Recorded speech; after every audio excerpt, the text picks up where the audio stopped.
Gale of Waterdeep from Baldur's Gate 3 like a super nerd, and I'm going to design him into a cross-stitch portrait. That's what I do. This is a cross-stitch portrait of me in yellow, as you can see. We're going to make Gale look like that, and then we're going to stitch him up. So the idea today is to convert his purple robe, his classic look, into a little character. We'll decide what we want to do for him by way of background or embellishments. The focus is going to be how to design him as a cross-stitch character and what stitches we can use by way of cross-stitch and also embroidery at large to get him looking how he needs to look. This is my husband, Spencer. He's my husband and business partner, and he is the tech guy. And as I mentioned, we had technical difficulties. So with that in mind, he's going to be buzzing about, helping us get this all settled and sorted. A couple of things to mind. Stitch People is its own style.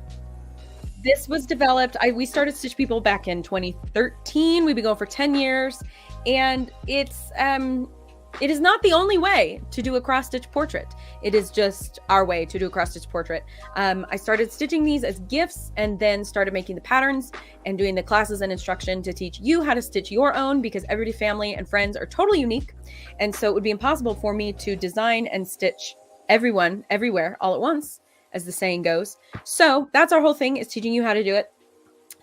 With that in mind, my idea with this was small bite-sized projects, because I like cross-stitching, but I don't like the overwhelm of like a 500 color thing that's like 16 by 20 inches and it's going to take me like my literal lifetime to complete. I have things this big that I started in 1997 that still aren't done and sitting in a box somewhere. So the idea was creating something that was meaningful and personal and personalized that I could give to someone, and that it would that they would have something to care about. They would give a damn about it because it's them or it's something special. This one is a self-portrait for 2022 that I did with like my word of the year. So you can use these things for all sorts of stuff. But the idea is they're customizable, totally unique. And I like a template format. I grew up with American Girl dolls where, you know, the hair, the outfits, the time period, the skin tone can change, but they're all the same size. Whether you like Funko Pops or Legos or Disney's Vinylmations, there is something to be said for standardized sizes. So I tend to design my characters all the same width, unless there's something particularly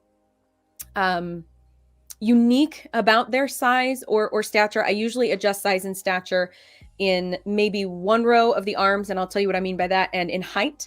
When we get in this series to like Halcyon, who's like super bulky and beefy, we might make him a little wider, broader, but I tend to stick to a template of just characters that stand side by side. For this series, I'm going to be making them like this, just one at a time. My hope is to track down the voiceover artists and gift them when we're finished, because I certainly don't need a whole wall full of them. But the idea is that you can learn along with me. You can design your own as well. If you want to download the pattern when I'm done, feel free. We'll be posting those. And then this time next week, I'm going to be stitching the patterns that I make a week later. So today I'm making Gale. A week from today, I'll be stitching Gale and just talking through my techniques as I go on that.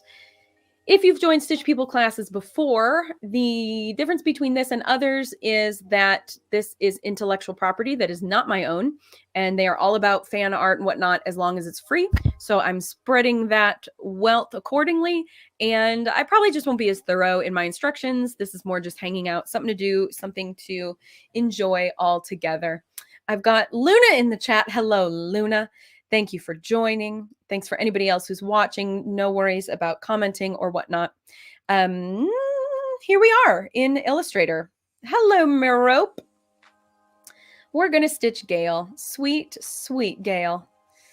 Let's see. Oh, there we go. StreamYard. Thanks, StreamYard. I salute you. Alrighty, so I use Adobe Illustrator because that's what I started using for graphic design back in the day.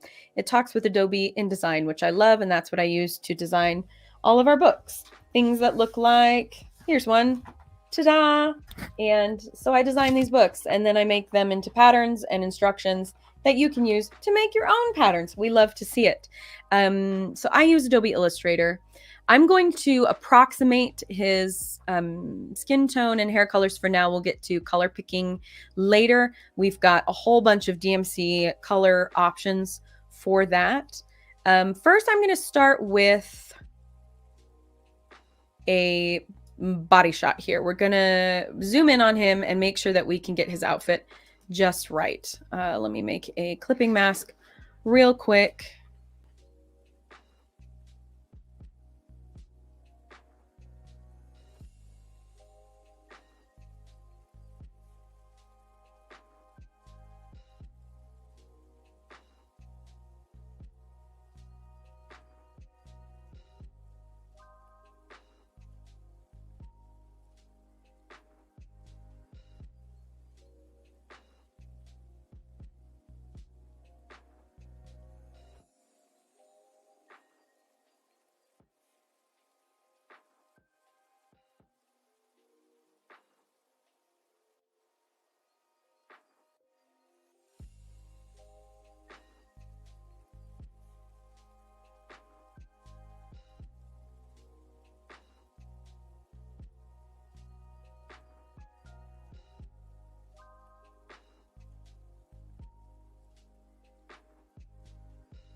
Hello, hello.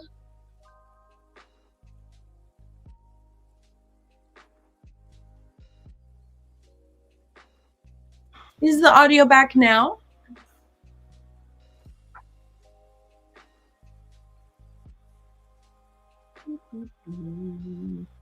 Hello, hello. Thank you for letting us know in the chat. I accidentally pulled out the cord. Spencer says no, it was him. And it was him, but I'm the one in front of the camera, so I'm taking ownership of everything that happened. So anywho'sville, what I was explaining is that cross stitching, just like pixels, is a way of building up a piece of artwork over time to create an overall picture. The idea being that one stitch at a time, as you create overlapping diagonals, you will then be able to build up a um a piece of art, whatever that may mean for you. Um, in our case, we create cross stitch portraits, and in this case, we're creating Gale of Waterdeep.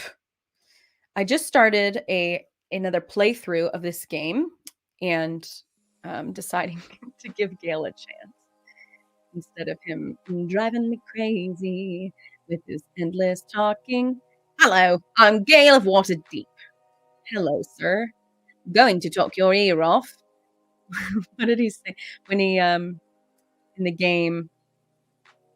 He's complaining about the tadpole. For those who haven't played the game, it's a lot to explain. But long story short, the story begins. You've been stolen onto this ship, and they put a tadpole in your brain via your eyeball. And he makes a joke about an insertion to the ocular region, and it's like, wow, you're a whole vibe, my dude, just right off the bat. And it doesn't calm down, but he means well. So instead of just skipping all of his dialogue to get the heck through it, we're gonna give him a chance. This is very, very preliminary, very, very basic. Like I said, I'm just getting his structure into place, and then we'll hone and refine as we go. And again, this is the Stitch People style of doing things. If you have your own methods, by all means, do those. Whatever floats your boat, whatever frosts the cookie, whatever makes you happy. We're just going to give him some Jesus hair, and then we'll, again, we will hone and refine. I'm just kind of putting some shape into place. He also needs eyeballs, or I'm going to get real uncomfortable real fast. Bleep. Zoom in there. We'll give him eyes. We'll give him lips. He needs some facial hair. There's some things we can do pretty darn quick to make this look correct over a very short period of time. We'll give the lips a little bit more weight so that they look right. And then we'll give this guy the eyeball situation. Okay. Gale has brown eyes. So when I stitch this portrait, I'm going to, I like to do eyes that are black. Here's why. If you look at a photo, like old school, I'm talking old school, print out a photo. I have a photo of me and my sister. I'll show you what I mean. Look at the... Now, my sister has huge Disney princess eyes. This is something that she got that I did not get. It's fine. I don't have any feelings about it. I do. They're beautiful eyes. But if you look at this photo of me and my sister, you can see that we have eyes. But can you tell, other than her giant Disney princess eyes, can you really tell what color our eyes are? No. I mean, hers, you can kind of tell that they're dark, and you can probably assume that they're brown. But mine, can you tell? Like, no, they're just dark. So if they were super, super light, that would be another thing. I stitched a portrait for a friend from anybody who's played Hogwarts Legacy, which is happy anniversary day of Hogwarts Legacy.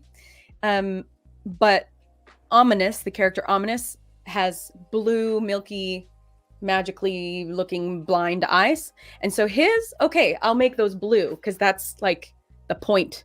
But for anybody else, unless a light eye color is part of their deal, I would keep the eyes black because it's more realistic to what you see in a photo, what you see from a distance, especially something from this scale, right? Like these tiny little portraits are more similar to the scale of a photo than they are to real life, where you could look into my eyeballs and see that I've got beautifully hazel eyes. Lizzy's hazel eyes. It's a Secret Garden, the musical reference, if you're into that. So in this case, what's cool about Stitch People being 10 years old is that we have the thriving Stitch People community. And I wish I knew who started this trend. But a lot of people have adopted it. I've adopted it. I think it's cute. People do sparkly eyes. So instead of, because some people think that like just the black cross stitches looks like those dead cartoon eyes where it's like, and you have X's over the eyes. I disagree. It also depends on your thread count. I think in the context of an overall cross stitch situation, it's fine. But a lot of people have taken to a really good way to add color is to cross stitch the eye in black, outline it in the color of the eye, and give it a little bit of sparkle, which is that little white slash. So yeah, exactly, Luna. It's like anime eyes. So I did stitch these eyes in my portrait here. If you look closely, and this one is a self-portrait, I did black eyes. We'll see if I can get that. There we go. I did black eyes for the majority of it. I did an outline in hazel-ish, and then I did little tiny slashes for the color of the eye. I'm sorry, for the shine of the eye. So that's what we're going to do here today, and I'm going to represent that in the pattern just to be ultra specific about it. But the idea is that you can allude to the color of the eye without making him look alien-like. And what I mean by that, alien-like, is if you just did a full... I mean, brown eyes are a little different because they're dark. But if you did a full blue eye, it's like, woof, because eyeballs don't look like that. Like I showed you in that picture with my sister. I'm going to change these to very, very light blue so that you can see what I mean. Ka-chow.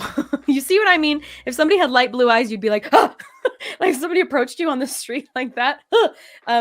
No, thank you. So let's keep it dark and let's outline them You know what I mean? Do you feel what I'm saying? We're going to skip skip his dopey looking face right now. The difference between these two. Can you imagine if I was just like, we're done. We did it. I don't, it just is so crazy to me. It looks so stupid. Okay. So we're gonna give him hands. That's a really good place to start. Let's start. This is like the digital version of that show Nailed It. Where it's like you take the Pinterest cupcakes and then you try and make them in real life, and it's just not. Let's see. 1, 2, 3, 4, 5, 6, 7, 8, 9. His arms are 9 squares long. I'm going to reference, look, listen, this is my company. This is my business. I'm not going to hide that. Our primary product is called Do It Yourself Stitch People. It's nearly 200 pages. It's a book. If the title, I'll explain. It's a book about stitch people and doing it yourself.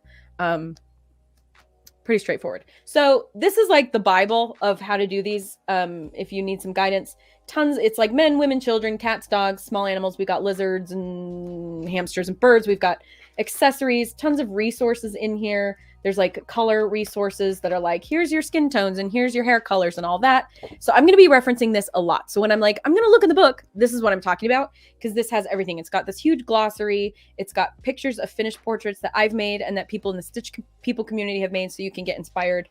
And then it also has like sample patterns. If you want to make your characters wider, if you want to make, if you have tattoos, if you have the departed loved one that you want to include in your portrait. So we have a ton of stuff like that.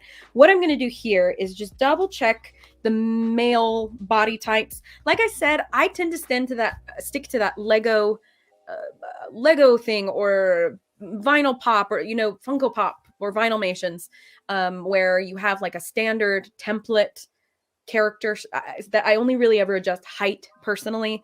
So just a reiteration of that. It's just a stylistic choice. It really is. It's like, I don't know, you put like in Legos, your little Dumbledore is the same size and width as Harry Potter. Like that's just, but it's them because of the other features that they customize. So looking at my patterns, I'm just double checking that I usually give men 1, 2, 3, 4, 5, 6, 7, 8, 9, 10 in their arms. That's what I had thought. I just wanted to double check. 1, 2, 3, 4, 5, 6, 7, 8, 9, 10. Perfect. And then in legs, I like to do 1, 2, 3, 4, 5, 6, 7, 8, 9, 10, 11. Just wanted to confirm. So that's 1, 2, 3, 4, 5, 6, 7, 8, 9, 10. We'll go down one more and give him a little more length in his highly lavender Jesus robe. Perfect. I just happen to be right by the page that has all the beards. So I'll reference that in a moment. I would rather deal with his robe situation. Well, except the face will go faster. And then we'll deal with his tattoo, because he's got this dope. He's got the weave. He's like a magic man. For those who haven't played this, he's a wizard. That's his class, because this is Dungeons and Dragons. Like I said, very nerdy. We love to see it. And so he's a wizard. His whole thing is magic. So for his background, which we'll discuss later, that's going to be something to keep in mind. I think I'm going to do his face. I totally lied to you. I got his body in place. His height is okay. I do have a screenshot of just his face. So I'm going to bring that in closer so that we can get a better look at Gale of Waterdeep. And get that in place. That'll make it more palatable to look at him. I mean, this is two vastly different people. So first of all, I'm going to change the hair color. If you're going by hand, we do have some resources to help you. If you're like, this is interesting to me, but I don't have your swanky graphic design software, that's all right. We've got some graphs and grids like pre-done that you can use as a template. Now, this is an interesting situation. I'm using my color picker and I'm really getting these dark gray hues, which has a lot to do with the light. So you have to make some judgments when we stitch this thing. We have hundreds of DMC floss colors available to us that are, all sorts of shades and hues. of all sorts of colors. So we'll be able to choose a combination of colors to really get here and make it look like his hair. He does have gray mixed in, which is an excellent choice, if you ask me, on the part of the designers. I'm just looking for a neutral brown at this point because I know that's what it is. Designing a portrait is an interesting balance of going with what you see and not what you know, and sometimes going with what you know and not what you see, because the lighting situation here in this particular screenshot, it's really dark on that side. You can see where the light is hitting his hair. These like vibrant brown hues are coming through. So you want to keep that in mind. And again, when we're picking colors, which we'll probably get to on this, we'll get there. The man needs ears.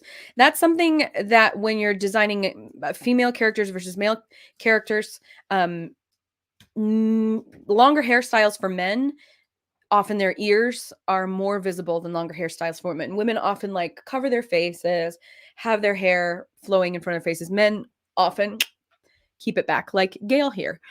So that's an interesting thing to keep in mind when you're differentiating between a male and female character. So we're going to give him ears. Ears from a anatomy standpoint or drawing standpoint, usually the tip of the ear, if you trace the corner of the eye all the way back, is going to be where the tip of your ear is, like this. That's why like glasses look the way they do. And then the bottom of your ear, it's your face is usually like in thirds. The bottom of your ear often aligns with your nose to lip area, just depending. But ears, lining them up with the eye line is usually a good way to go, is what I'm getting at. In that case, his hair gets tucked behind his ear. So we're just going to give him hair tucked behind his ear. And it doesn't really go beyond that. I do have another screenshot that I'm going to quickly airdrop to myself. Do I have one of him looking more straightforward? Oh, maybe I already airdropped it to myself. I did it do. But here he is. Here he is. He's another Gale. And we're gonna isolate his face so it's not distracting. All right. So this is a little easier to see what's going on with Gale's hair. And how wide it goes outside of his face. Because if it goes too wide, like I currently have these just out, they wilden out here. His hair does not look like that. So let's just get rid of that. Let's start on the more narrow side and we'll build it out. His hair has excellent volume at the top of his head. He has a pretty not normal. That's a weird word to use. He has a pretty consistent hairline. There's no major widow's peaks. There's no major male pattern baldness or receding hairlines happening. Marope says Gale could be the young version of Professor Sharp in Hogwarts Legacy. I'm not going to say no to that. There's definitely something to be said for mildly bearded, dark-eyed, shoulder-length haired, elegant British men who wield magic. Must be a trope. But as I'm looking at his hairline, I have a 4 head. Some days a 5 head. No, I only have a 4 head. Gale's hairline is a little bit lower. So with that in mind, and knowing that I'm probably going to make his hair look quote unquote real, that's something you can do in Stitch People. For example, in my self-portrait here, you can see I'm gonna shine a light. There we go. You can see that I've embroidered the hair and the bun is like 3D off the fabric. It's not just cross stitch. You can cross stitch the hair like this, or you can do like real hair techniques like that. You see how 3D and 3-dimensional it is. So we are definitely going to do hair like this for Gale, where you can see that it's pulled back because that's what his hair is. But what I like to do with the hair is design it as if I were cross stitching it, because then that helps me think through how much space I need to fill. So I think his hairline needs to come down. But let me show you something. Again, we're working within the constraints of the Stitch People style that I've developed. If I bring his hair straight down, it just looks like terrible bangs, right? In fact, I need to get rid of this shoulder hair. It's not right and it's distracting me. So we're just going to work from the top of his head. So this is wrong. These are just like crappy.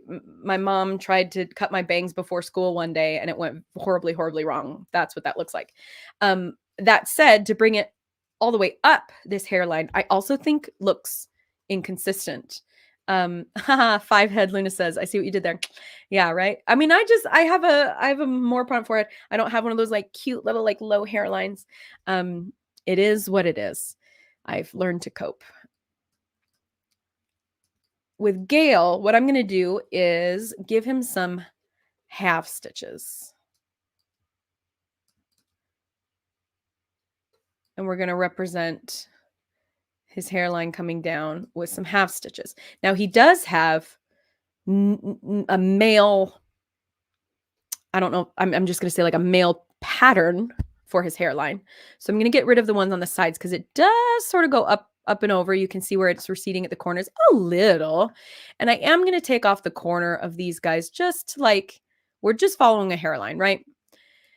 And his hair is pulled back. And then he's got these nice wispies that come out in front. So a lot of the magic of Gale's hair is going to happen in the stitching of it.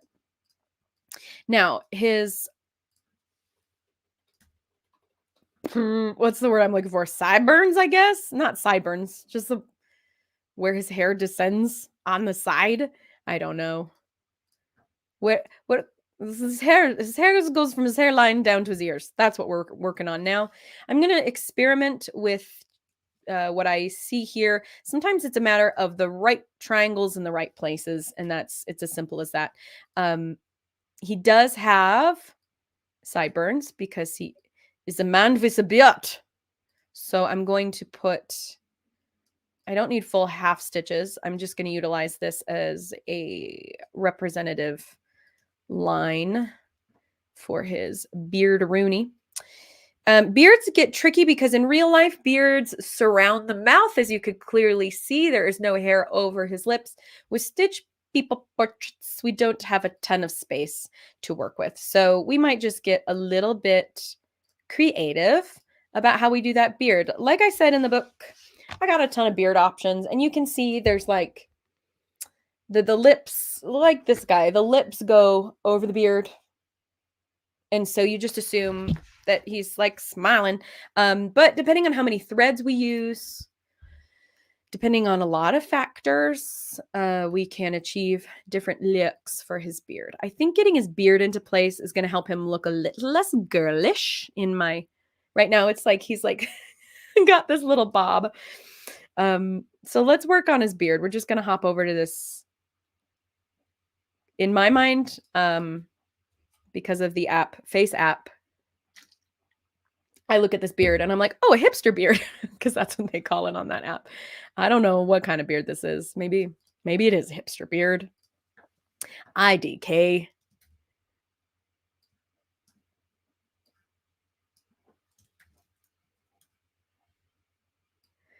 And I need to snap to grid. So we're just going to,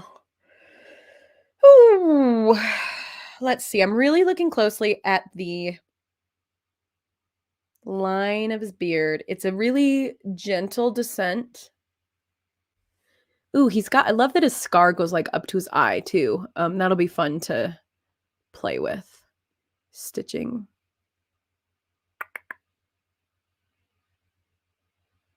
So let's see what happens if we give this the same, because either the beard is going to come down at this angle, more or less, and we'll have this as beard color, or the beard will come down at this angle. I know this looks crazy. Don't worry. We'll get there. We're building it up. That horrible, just like jaw only beard. Oh gosh. Building it up so Gale doesn't look weird. Building him up so he doesn't look wrong. So we could do this for the mustache. That is giving me really close vibes, like we're circling the drain. We could also make the angle a little bit more like that and bring the mustache flat. Aha, see, I like that better. He's got this nice wide lip. He's got this wide nose, and so it does stand to reason that yeah, that shape works a little better for me personally. And when I stitch it, I don't have to follow this exactly, especially because the facial hair is going to be more of a natural look. I'm going to be stitching it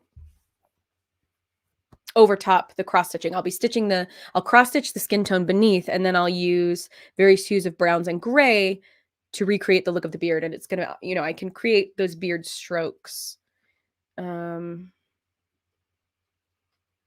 We could try and go so far as to make these, I mean, if we're really trying to be spot on.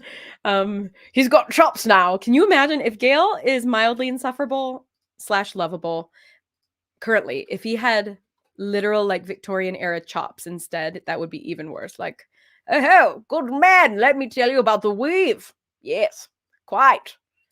I think if we do this, I mean, we could try and recreate the fact that he has a very distinct, that middle, I don't know beard lingo. Sorry. He's got like that middle patch straight down from his lip and those little skin patches right under his lower lip.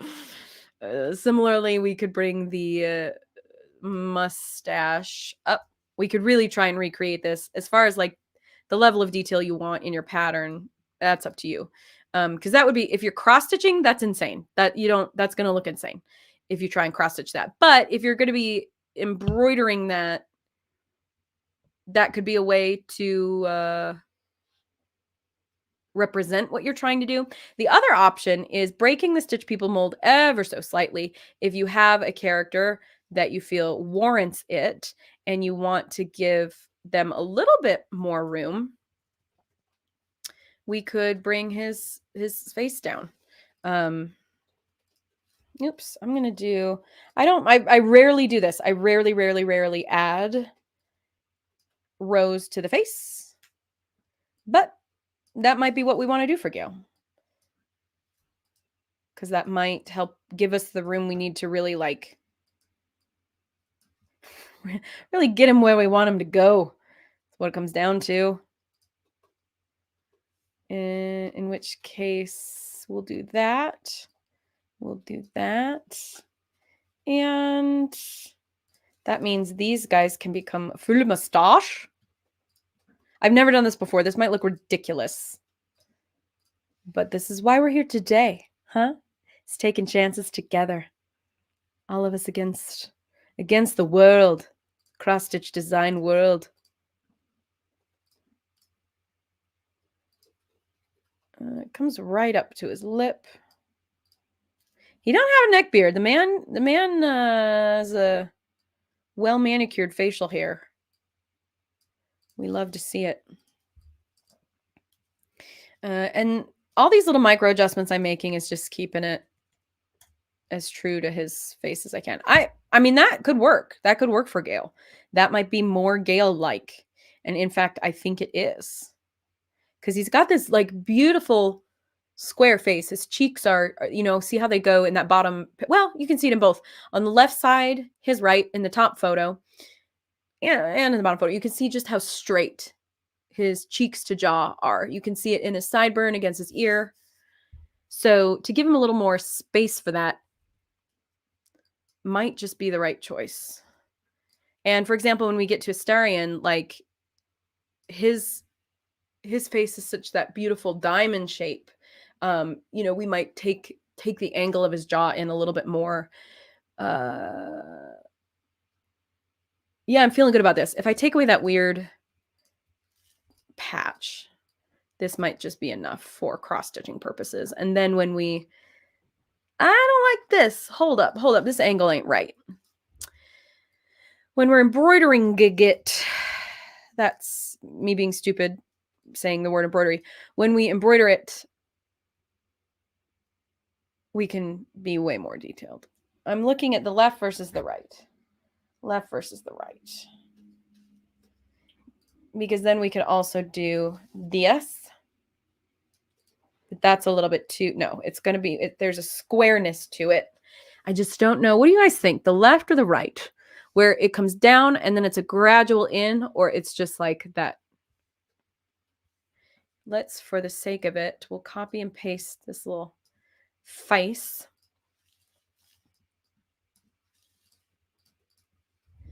And we'll play with it. So it's either going to be that, I think, or it's going to be this. And it's not, I mean, we can obviously continue to play with it. I'm just going to leave them side by side for now. With these little half stitches, now he looks like a Halo Jesus. Oh boy. I don't mean to be disrespectful, but it's a little bit Christmas nativity over here. Okay. Great. Just going to give a little bit of room so that we can work on the hair. Now that these are farther apart, I'm disliking this one. Come on. Hey, yo, what the hell was that? There we go. Oh, I see. And we'll take this guy back. I think this one is the contender to beat. Cool. Now he's got like earrings. He's got hair. He's got all sorts going on. I'm going to take away his beard halo. Don't need that in there. That farm guy. Oh, hey, it's cool to see this process. Not always easy to comprehend behind the scenes stuff. Oh, I'm glad. Thanks. Good to see you. All right. So first what I'm going to do is play with when he pulls his hair back. You can see there's sort of this middle part happening. And so we have this this shape up top. It's like that 1950s like duck butt, you know, that like the Fonzie would do, like tucking it in the back. So it's that kind of shape up top. So I think what I'm going to do is going to ungroup these squares. And we're going to do the half stitches like so, like this. And we're going to give this a little bit of shape. Again, this is mostly just reference for ourselves for when we go to stitch it. And you'll see very quickly that just smoothing out these angles and these details is going to help us get this looking more or less correct. I don't have a straight on. I really should have gotten the straight on. Well, maybe I do. I'm going to double check my screenshots. Aha, haha, I do have a straight on. Shot. Gale of Waterdeep. I'm going to quick bring that in.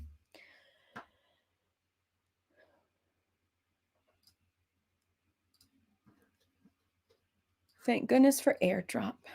Whip, whip, woo. I just want to see the reason I'm bringing in this straight ahead is so that I can get a sense for his hair and how, what's the word I'm looking for? How smooth the ankles are from the top of his hair down to his ears, basically. So let's go, Gale, baby. Pretty smooth. So you see what I mean? There's this dip in the middle. Like if I trace this with a line tool, like so, like that, we sort of have a, not sort of, I say sort of a lot. It's the weird like female apology thing. You know what I mean? Where it's like, no, he has a dip in his hair right there. No sort of about it. It's a gradual dip. So it's not like the dippiest dip. And that's why I'm saying it's sort of a dip. And, you know, whatever. I'm catching myself doing that a lot though, like softening my language. Oh, I kind of think that. No, I just think, and I'm trying not to offend you. And for some reason, I'm making that my emotional responsibility by apologizing constantly for it. But I also do that because I am a stream of consciousness person. I don't always say things the way I mean them the first time. Well, okay, so Yeah, I don't need to do the neck area. So, okay, if I'm looking at what I'm going to talk about him as I'm seeing him. The left side of the hair is a little straighter, the right side has a little more motion. Just a little, because I could get nitpicky about this scenario here and like bring that out just a little bit.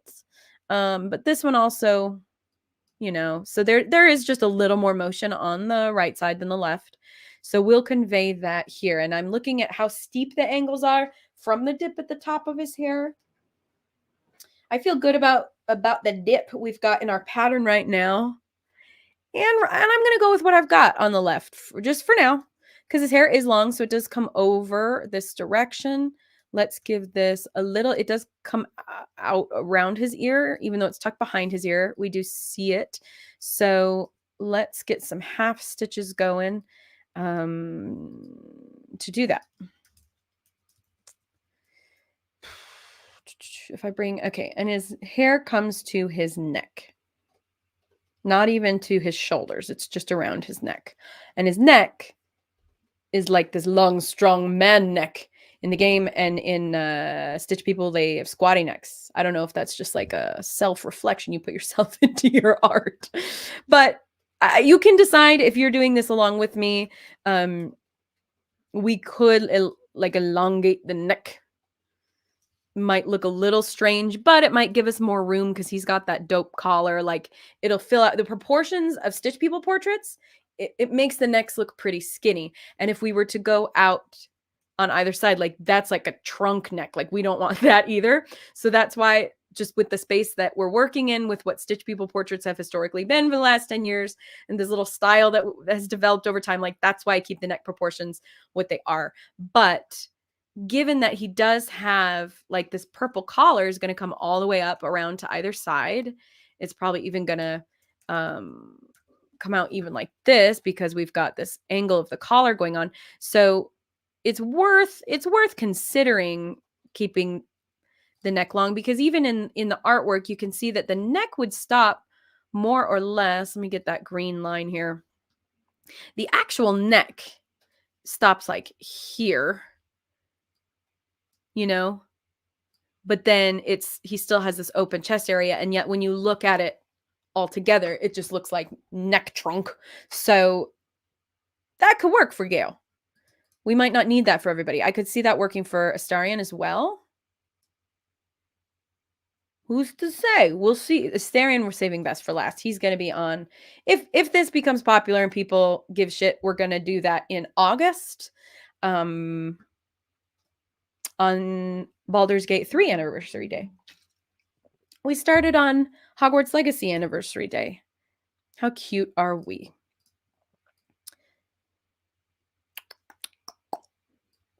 So, I mean, we'll play with the collar. For now, I don't hate the idea of the long collar, because then that lets us have Gale's luscious locks.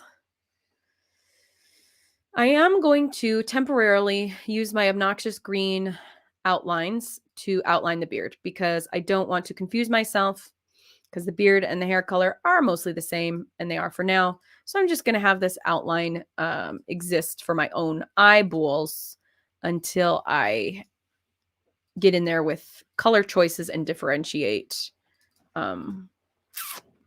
that. Now, his hair, we're going to cross stitch it, and then we're going to embroider it. It's a two, I don't know, two-step process. Is that what I'm trying to say? Oh, look, it's already more Gale-like. Maybe we like the weird long neck trunk. Maybe Gale needs a neck trunk. He's looking less Jesus-y though. Like, only like a little. I still see what's happening and we'll fix it. But he's getting there. This is very fun. Okay. Looking good, Gale. One with the weave. The voice actor for Gale, whose name is lost on me right the second, is a delight to follow on the TikTok. Highly recommend. He's an excellent, excellent actor. This looks like Dreadlocks Gale. Just the way it's like so square, which is its own whole vibe. I do need to make the angle of his hair more gradual. It just because Stitch People faces tend to be a little bit wider. I just got to be careful about that. So we'll adjust that in here. And play with that angle, getting better and better as we go. See there, like we've just made that more and more gradual. The other thing we could do is bring this down even one more, get rid of that and make that. Yep, that's the choice. We'll do that. Boop. Tim Downey, thank you, Luna Rogue.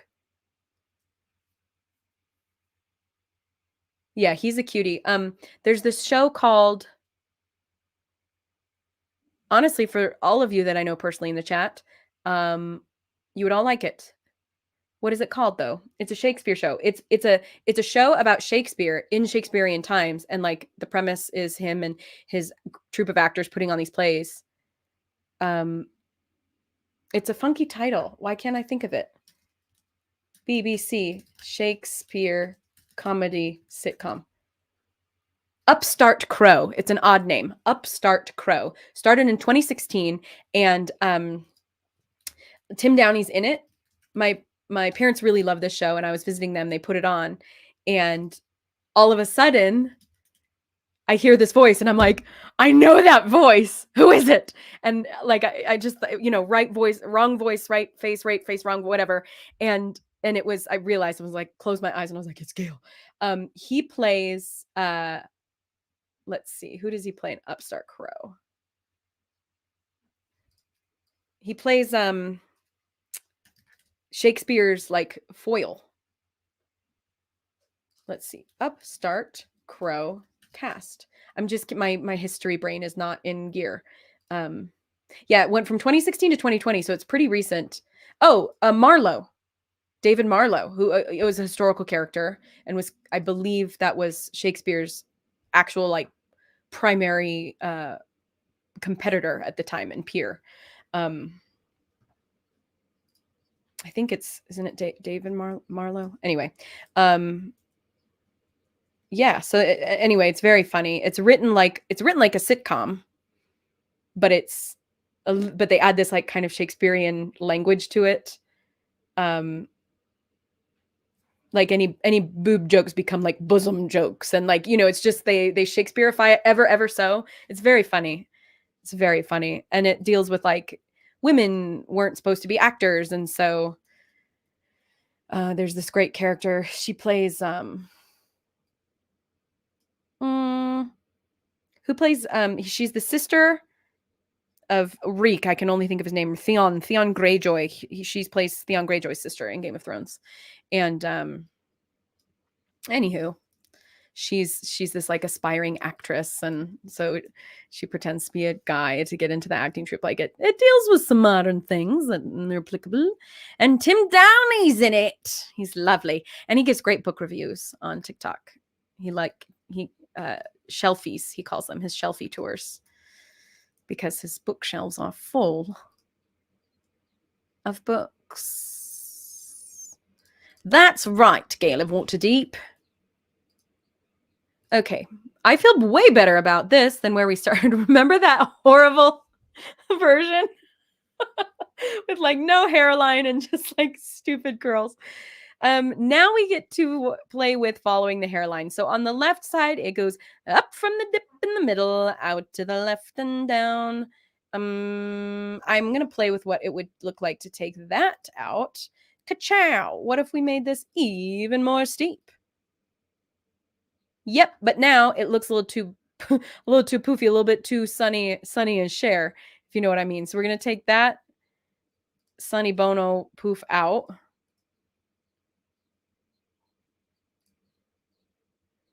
And that comes out and then goes back in. So maybe we'll do this. No, I want the curls to come through. They will over time.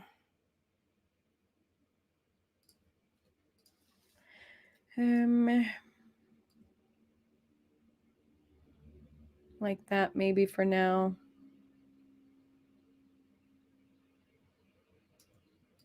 or even just like this.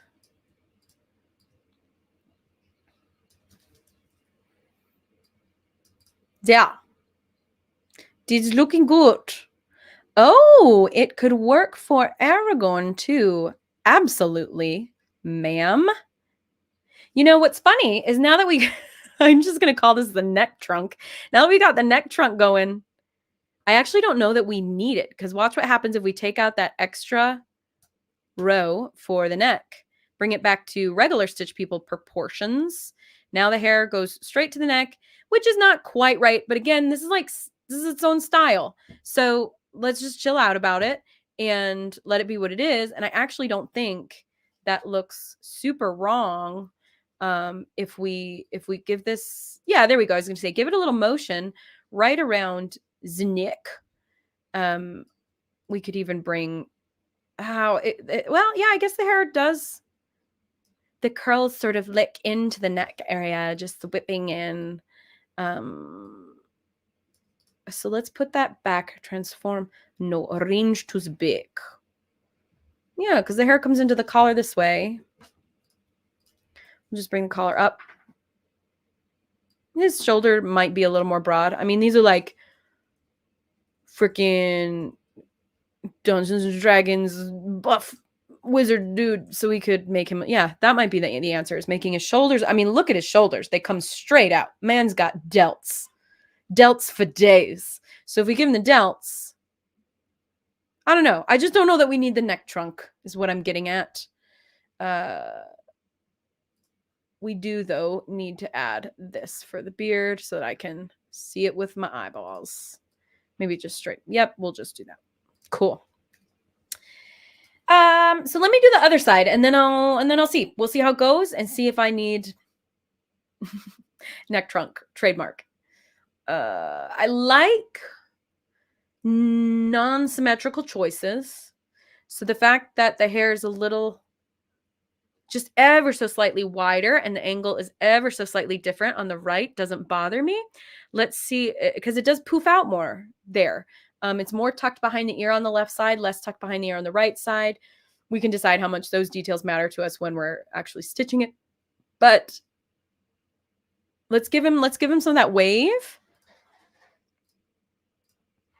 and see if it works out how we want it to. So his wave's a little bit higher, comes in a little bit. Let's do this. Yeah, I mean, that's more the shape that it is. Comes out. Let's give this a longer dip. And here's the thing. When we're stitching it, we can decide how full we want all of this to be. For example, we could do a lot of this. Yeah, that's what I thought. My brain doesn't geometry good.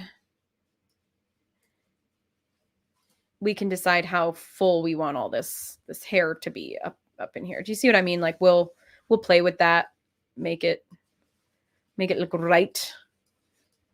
So it's not just like solid, because his hair twists. See what I mean? Oh, thanks, Marope. Marope says, I love the hair, and I love you. That looks better to me.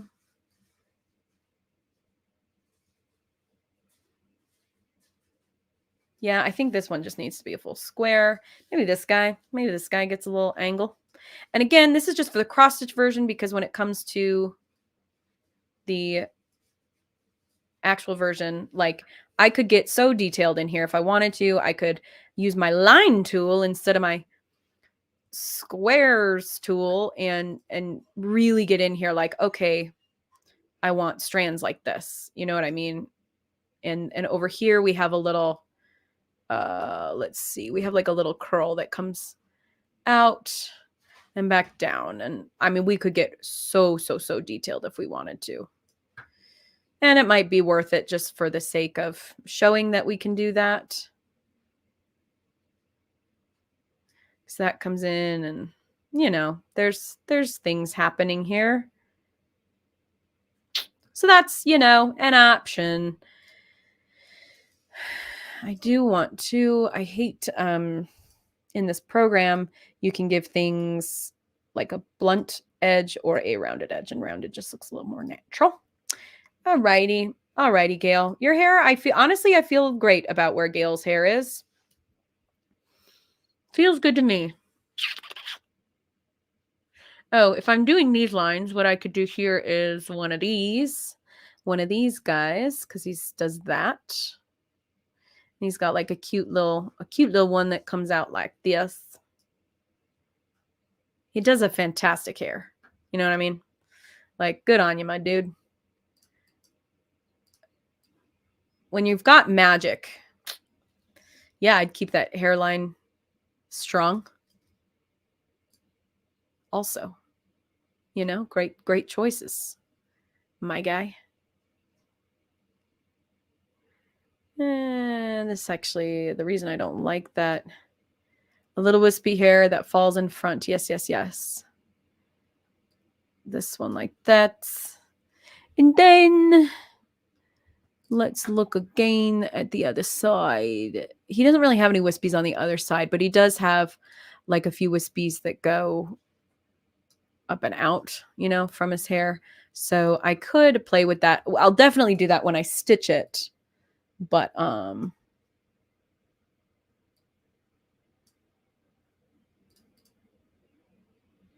yeah, sure. No, I hate the way that looks just for the pattern. It would look cleaner if you're cross stitching the pattern to just not do that. Now I'm wondering if I bring that over, what does that angle look like? No, because his hair, no, I'm nitpicking. I'm in nitpicking territory. I need to calm the heck down. Let it go. We do have some little hairs tucking up and in like this. So that could be fun to just indicate. And then, oh, thanks, Merope. I can't wait to stitch it for you. And then we'll send it to Tim Downey, and I'll say, I really liked you in Upstart Crow. And he'll say, great, want to be friends? I know I'm a working actor, but I'll do any project you want for free. And I'll say, great, we'll work together forever and ever because you're a very nice man. I have a feeling I'm really blanking on words and names today. Neil. I have a feeling Neil won't be so amenable. But then I can do the Hogwarts Legacy characters. And maybe they'll be amenable. Dear Matthew Watterson, I've made you a portrait. Would you like to be friends? Or cute Alfie Nugent. Okay. I do really appreciate the voice actors though. Like I have a lot of friends. What's cool is I was looking at the Hogwarts Legacy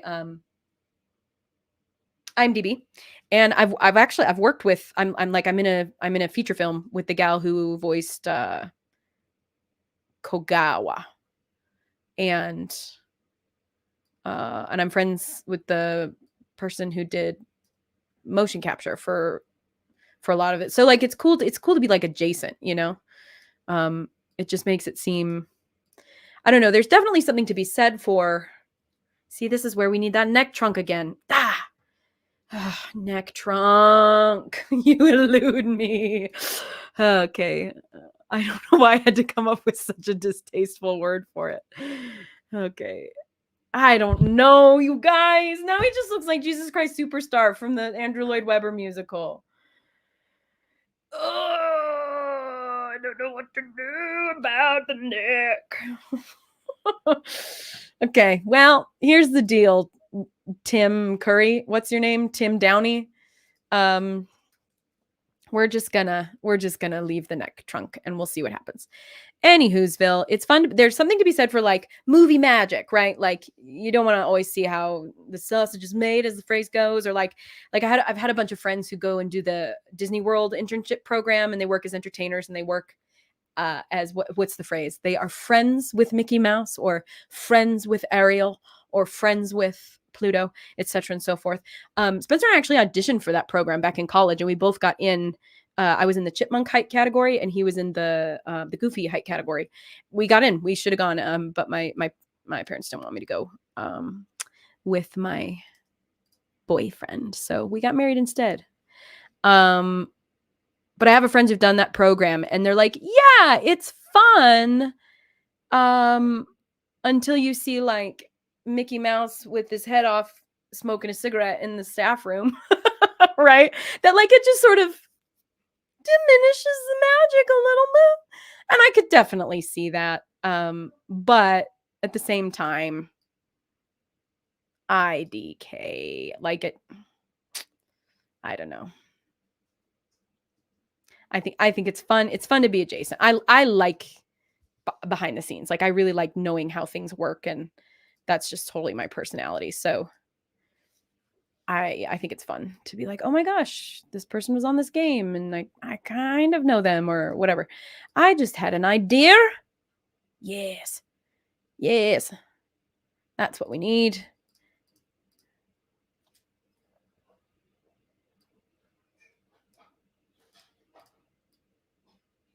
Like this.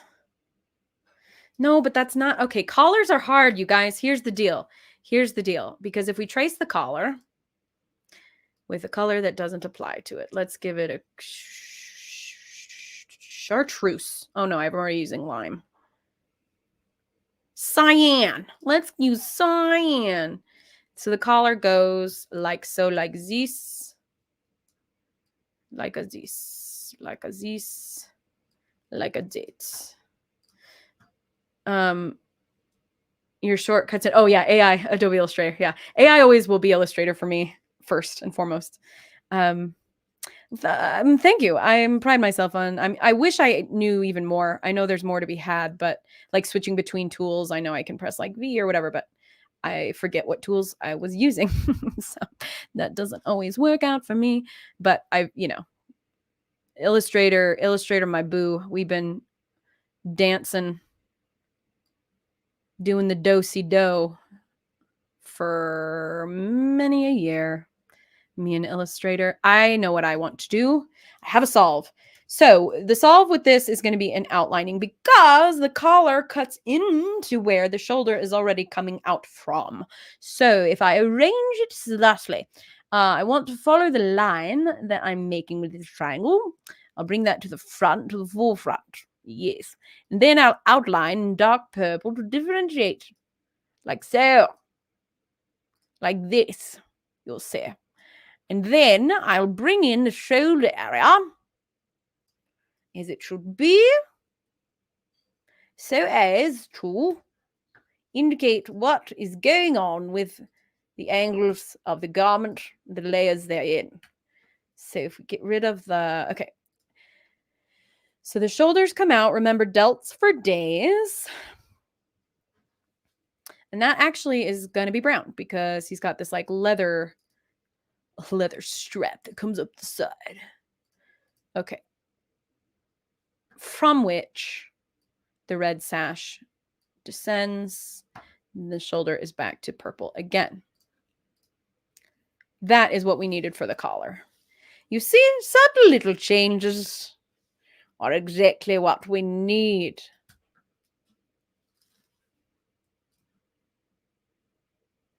And we'll do the same on this side. Cool, cool, cool. Looks a little less cuckoo, and it justifies, once again, neck trunk. Trademark. Okay, we'll bring in the delts on the other side. We will bring in the shoulder. Okay, so now, honestly, wrong zoom. He looks so angry for being such a nice guy. Another stylistic thing with stitch people, I don't often include eyebrows. We could include eyebrows. If you want to include the eyebrows, feel free. I will show you what it looks like. Sometimes I stitch them with, and sometimes I stitch without. I'll show you the difference. Where is my card? Oh, where is my card?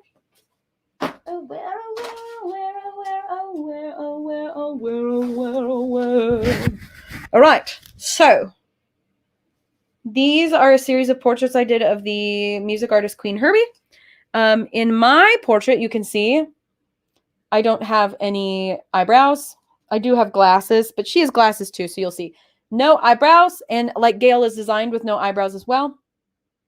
Versus, do you see the little eyebrows above? You see the little eyebrows above her glasses. So it's just a look. She has like these high fashion makeup looks. That's why I was stitching them, is because they were such a challenge. So you can see what little eyebrows look like. And I also did huge full lips because she got them pouty Queen Herbie lips. So if we wanted to give Gale some brows, Mr. Waterdeep himself, he's a nice guy. So we'll give him like nice guy brows like this. As opposed to like, what I mean is like, as opposed to angry guy brows, you know, like maniacal. I mean, we could give him a little like skeptical eyebrow if we wanted to, or, you know, like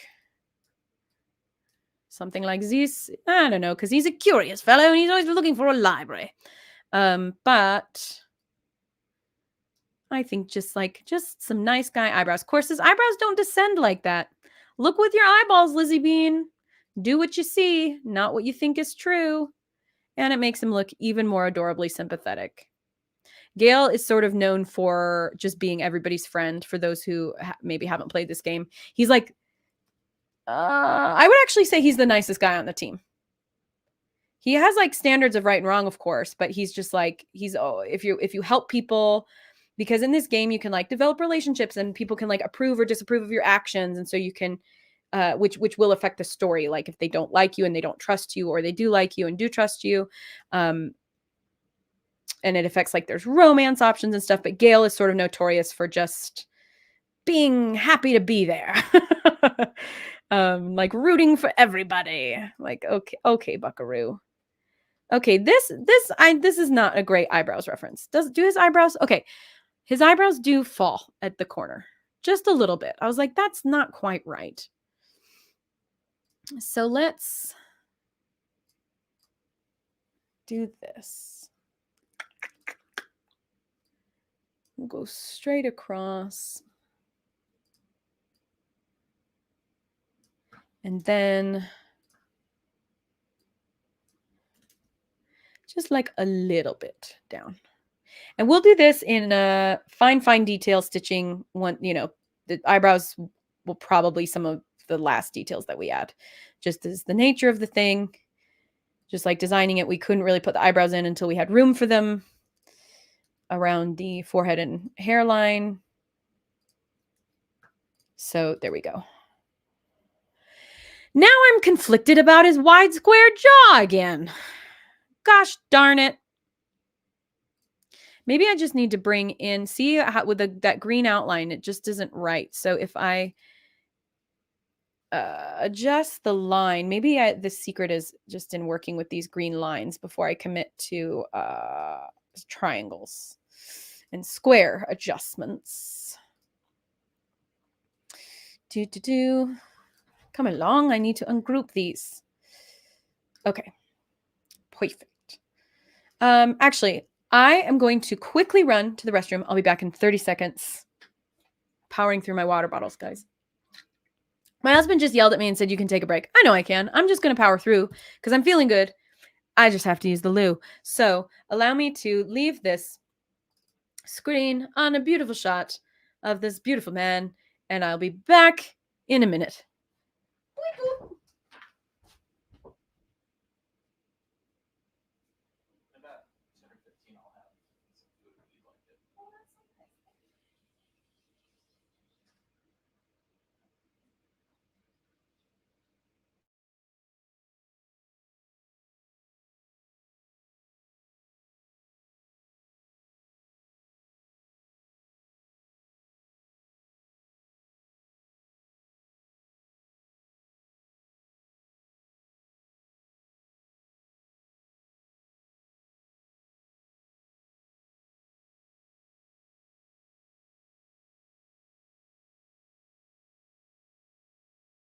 Back to it. Back to Gale and his square jaw. It's like a super square jaw now. Really don't like that. All right, so if we get in here, we get rid of that. We get here, we ungroup it. The key is going to be And this is also going to happen in, that makes it even more square.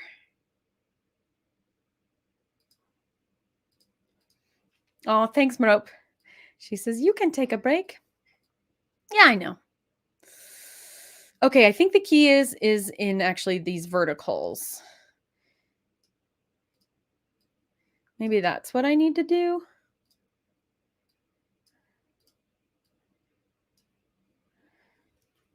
Does that look right?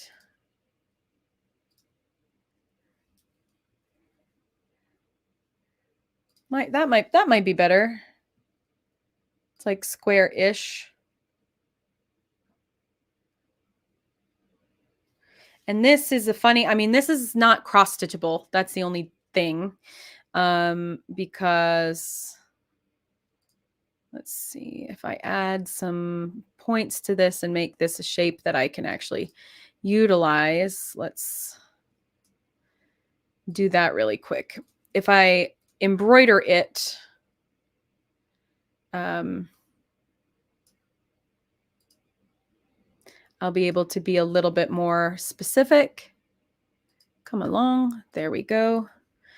With where I put the needle into my fabric, I could literally make this like funky trapezoidal nonsense like that. Or yeah, whatever that is. Whatever that shape is. And then I can get that out of his collar area and we can just bring some hair in like this. Along his neck, but not like in his neck. That might be, I mean, that's closer, I think, to not the square nightmare that we were dealing with before. See, that's why I kept that other head around. It's kind of funny to say it that way. I kept the other head around because I knew that we might want to swap his head, his faces. But even looking at this, I can tell that's also not right. So I feel good about where we landed here. I feel good about that. And now what I'm going to do is integrate this green line as a, I'll just make it darker brown and integrate it into the pattern a little. Something that we outline with a thread where we'll stitch it with three threads of floss, and then we could outline it with one thread just for a little dimension, just like shading in a painting or a drawing or a sketch. Yeah, actually, I'm feeling good about that. Any thoughts? Anybody have any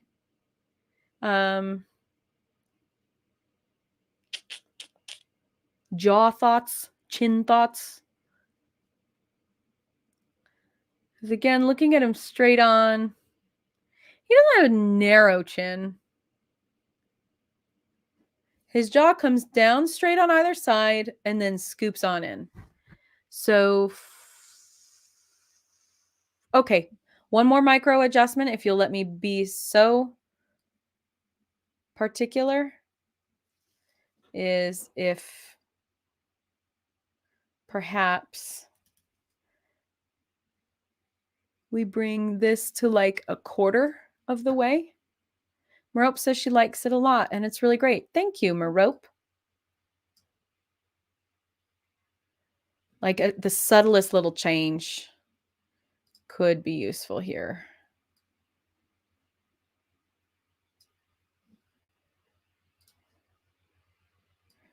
Ka-chow. Ka-chow. Likewise, subtle little change. We could square out the jaw a little bit more.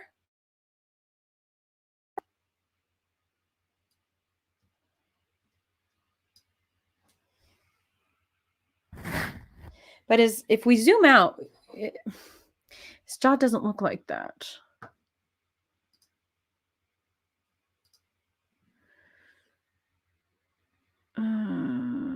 He does. Ooh, Luna, which one do you like? The right or left? Where we like pulled it out on the right, or that we like settled it out on the left? Because again, if we trace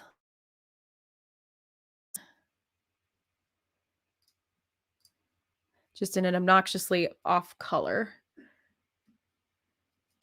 just gonna save this baby really quick because I don't have it saved and I'd cry. Oh yes, I'd cry. I'd cry a lot. Oh yes, I would. You see the spinning wheel of death? This is why I'm saving right now, because I had a feeling. Okay, you like the pulled out jaw on the I like it too. There's like there is like a squareness about his whole situation. So we'll just save it on the desktop real quick. Okay. I know this wheel. It's just thinking because I'm streaming and I've got this Illustrator just takes up energy. I need a new machine so bad. Yeah, I like it pulled out too. There's something. Okay, Miss Luna. What if we did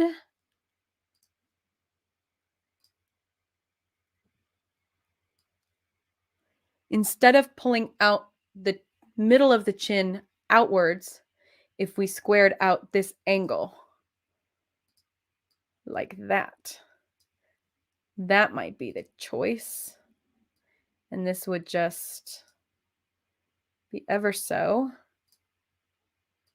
So this guy would come back in. I know these, it's like the subtlest little angles, and it feels crazy to get like, I'm sorry, because in reality, when we stitch this, I'm going to be stitching it on size 14 Aida fabric, which means 14 of these squares fit in a single inch of space. So what we're talking about is a quarter of a 14th, but it really can make all the difference. And you can get this specific. Maybe that, because it's just the square, the mandible, if I remember my geometry, my anatomy classes. I took anatomy freshman year. That was fun. I don't know that I like that as much, you guys, because it brings down the jaw instead of angling. We're close, like, because Luna just said nods yes. Like it's very nearly there.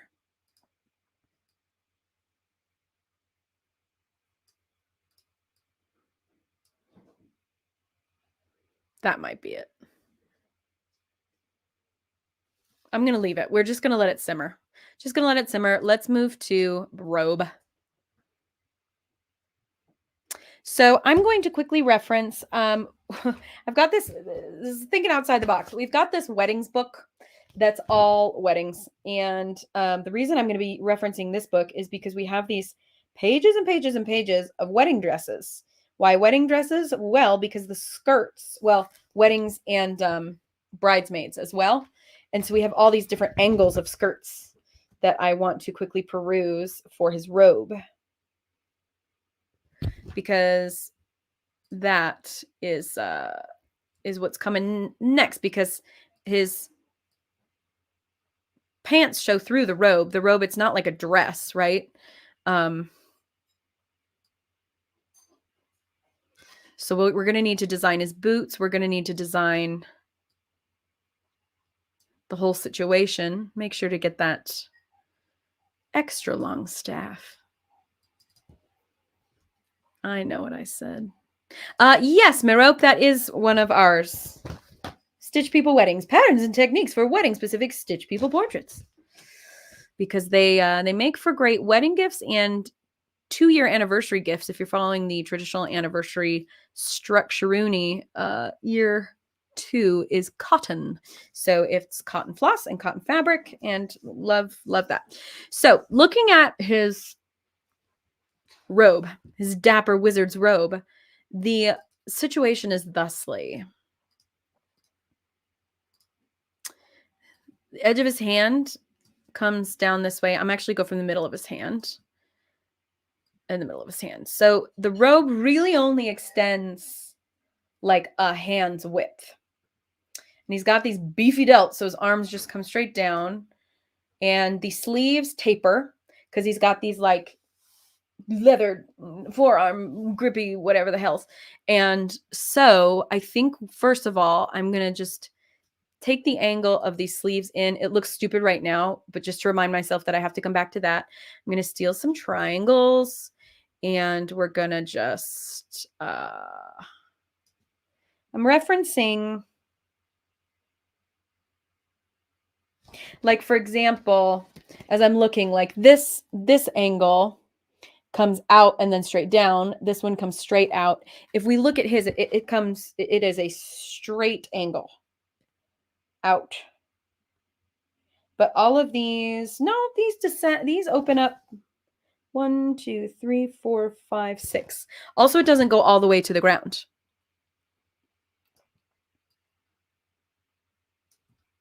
Now that's going to be too long. So if we give this, if we give it like that, we'll see how squatty this looks.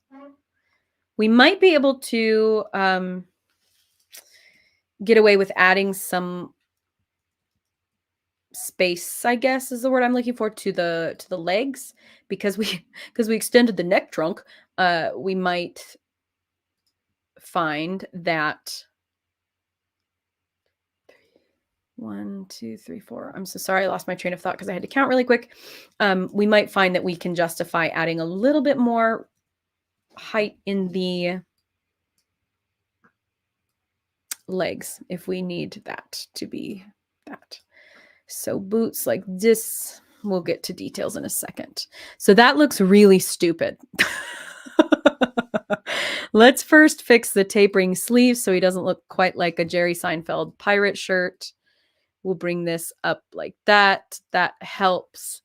It also doesn't help that his stance is not the same as our stance. Stitch people generally, I just have arms straight down. He does have an extra length in his neck. Well, an extra row, I guess, to increase the length in his neck. So I do think I am going to give him one more row of height to increase the height of his legs as well. So this comes from all the way up to the waist. So what would it look like? I'm just making this dark to differentiate. If we find where his waist is, it's going to be about here. I'll bring this to the front so that y'all can see.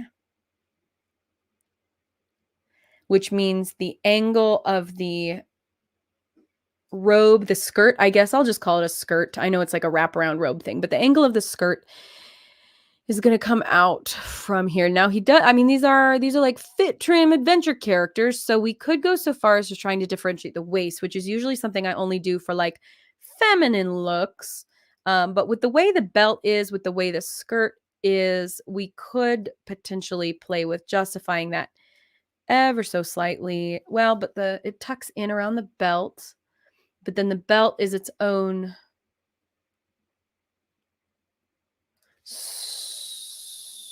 situation. So we'd have to give, now that's going to increase the waist. Yeah, these proportions are wild. So what we could do is reference the making the Stitch People characters wider, because I'm only doing one person portraits and everybody doesn't have to like fit side by side by side by side, which is what I usually do. Like I just did a 1, 2, 3, 4, 5, 6, 7, 8, 9, 10 character portrait with 4 dogs, and we just had to fit everybody in there. What we could do is I have this thing about making characters wider. So usually I have the characters in this proportion, and here's like adding a little bit. What we could do is utilize that. The necks are still too wide. We just add a bit of width on either side like this. And so if we're making these characters a bit taller anyhow, we might, and they're just by themselves. Like I'm not going to be putting him next to Halson. I'm not going to be putting them all together. Do you know what I mean? So since I'm just doing one at a time, I could potentially get away with adjusting the typical Stitch People proportions. this looks really dumb right now, but in my mind, this is going to smooth out and that would make more sense. Like so, like this. And then this guy will. So that could be the answer here. And then he can have his adventure man waist. I think that's the answer, folks. Because then we can put his belt on him, holding the robe together. Like I could color pick, but this is like a grayish brown that probably has a little more red in it. Yeah, that works for me. This is interesting. I've never done this before. Like messed so much with the proportions of the characters. How fun is this?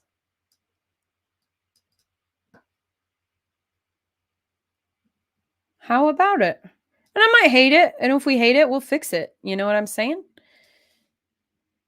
I want to see what it looks like if we make this more gradual of an angling down.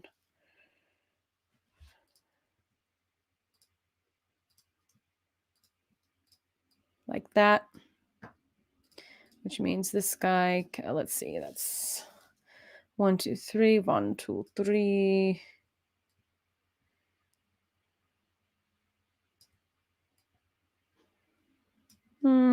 Don't love.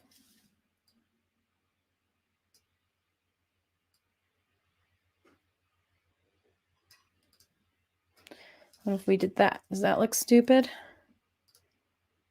Kinda. Yeah. Yeah. Looks really stupid. Better than this. This situation is not my favorite. Well, that might not be so bad.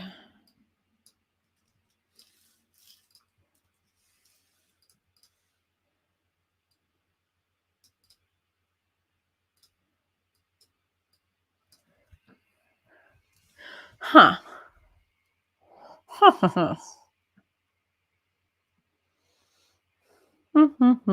He looks so beefy. I've never really done characters that look so beefy before. What if I take off this beefiness and just let him be a little simpler? Like Stitch People simple. Because again, one of the things about Stitch People portraits, people often will be like, well, no, that doesn't look right. And it like you're not wrong, but also we're not replicating because of the nature of the thing. Like it's impossible. We're representing, right? So wait till you do Halcyon. You're so right. Halcyon's gonna be he's soon. I think I'm doing my plan was Gale, then Karlak, because she's gonna be wildly difficult. So I sort of want to just get that one over with. Gale and then Karlak, and then I think I'm doing Halcyon after that. I should give myself a break.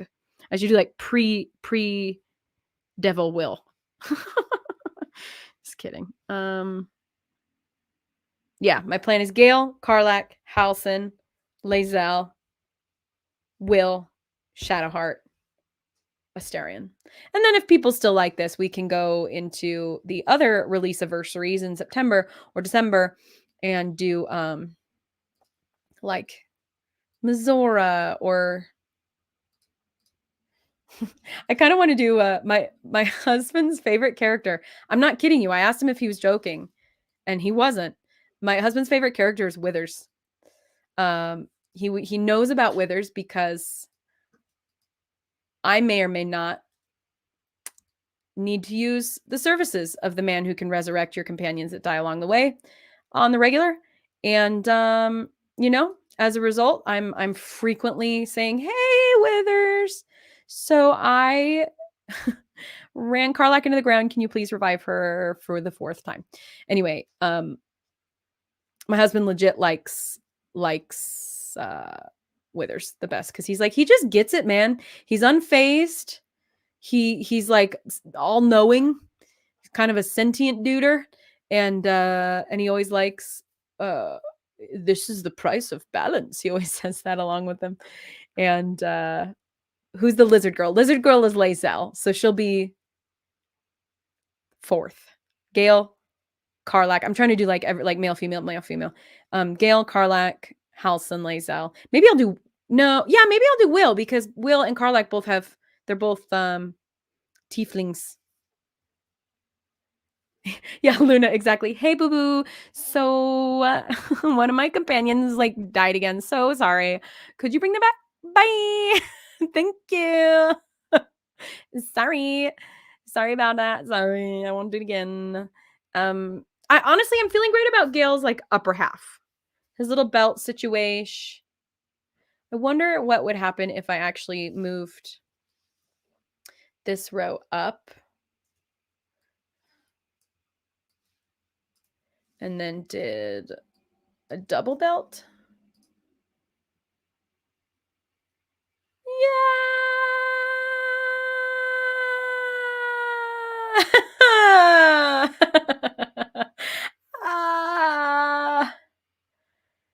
Not quite. And now I'm less enamored with the collar situation too. I'm like, that ain't what's going on. That ain't it. That ain't it. That ain't it. Okay. Going back to the collar, folks. Now that we're getting into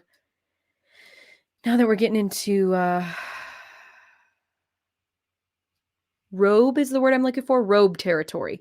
Now we're getting into robe territory. I feel like I'm freaking Steve Irwin. Like now that we're in the territory of robes, it's getting really interesting.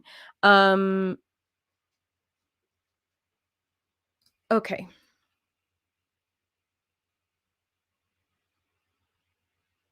The robe actually is coming out from here.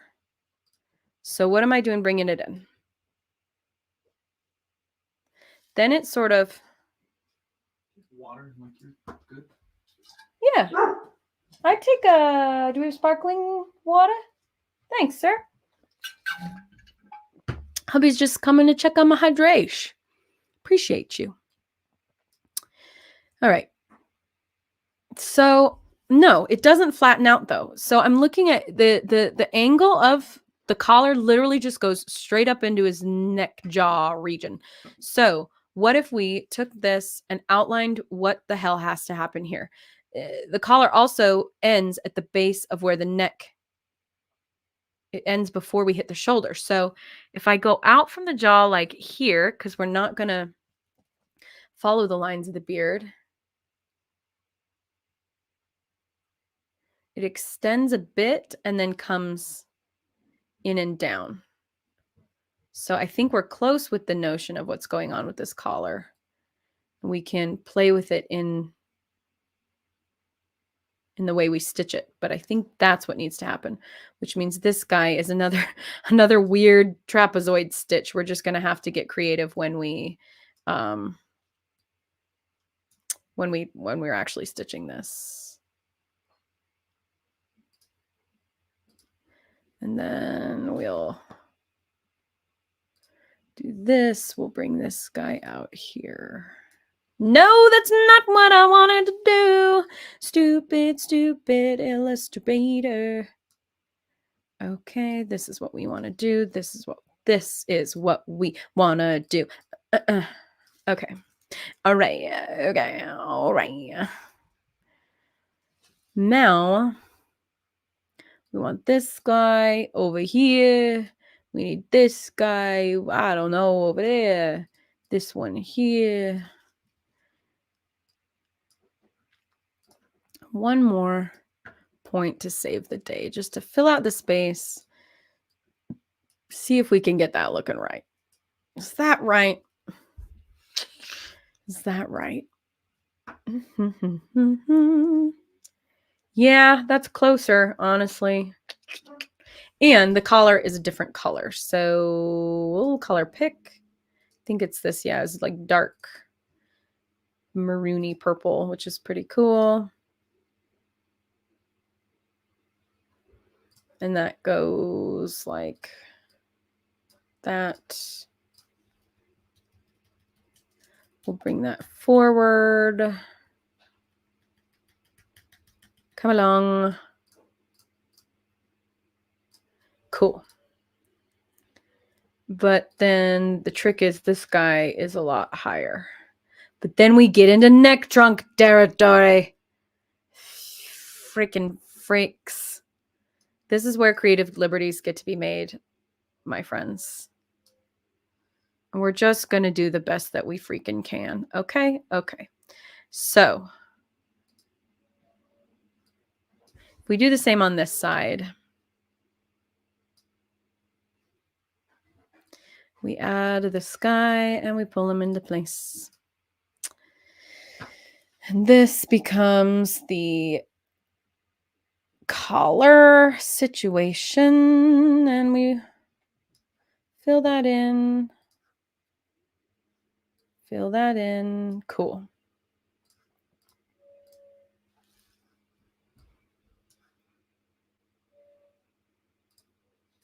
All right.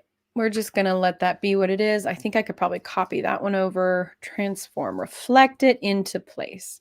Cowabunga. What's everybody up to? What you doing while you're watching?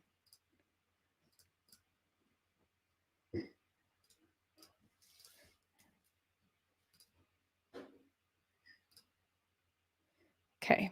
The collar comes in like so. Then what I'm going to do is give these the skin tone color. Then we'll give this the white undershirt color. I'm going to keep it like off-white just to give it a little gray so that I can color pick it more easily. This guy is more of a, he's more of a wide angle situation happening here.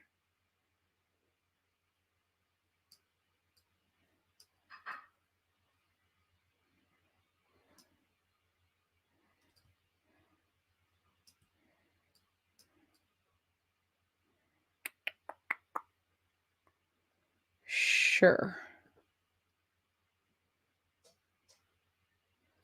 Which means these guys are also white, but I don't know that we see that much of it. That's all right. We will smooth it out with angles. So many angles, you guys. Angles on angles on angles. I guess when you're working with literal pixel and square art, that's what you're going to run into.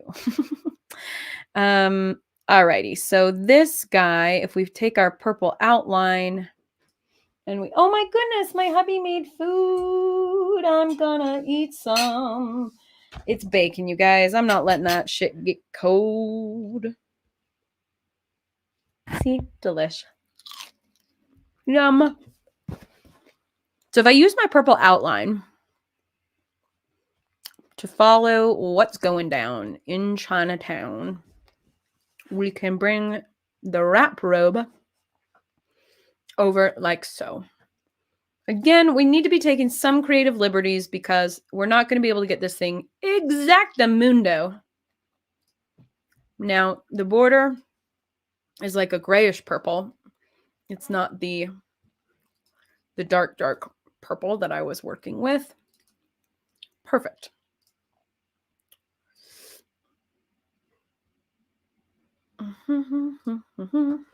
Oh, thank you, Marope. Bacon time. Bacon and eggs. We also have this guy. I mean, this is where we're just, all we're doing is fighting the constraints of our grid at this point. Because if we're honest, we can see the collar comes out to the left. It descends a little bit to the right. And exactly from where the collar comes in is where it turns into this wrap. So this goes out and to the left. If we get rid of this, it just needs to come out less. I mean, like, we are just fighting this collar. I'm telling you what. Out and to the left. This descends to the right, which means this can go a little bit more true to the line in the actual design. And once again, we've got this crazy town shape that we're just going to have to fill in with embroidery. And if you're cross-stitching this, well, Godspeed is what I say. Now, this and this and this and this can turn back into this color that we need. And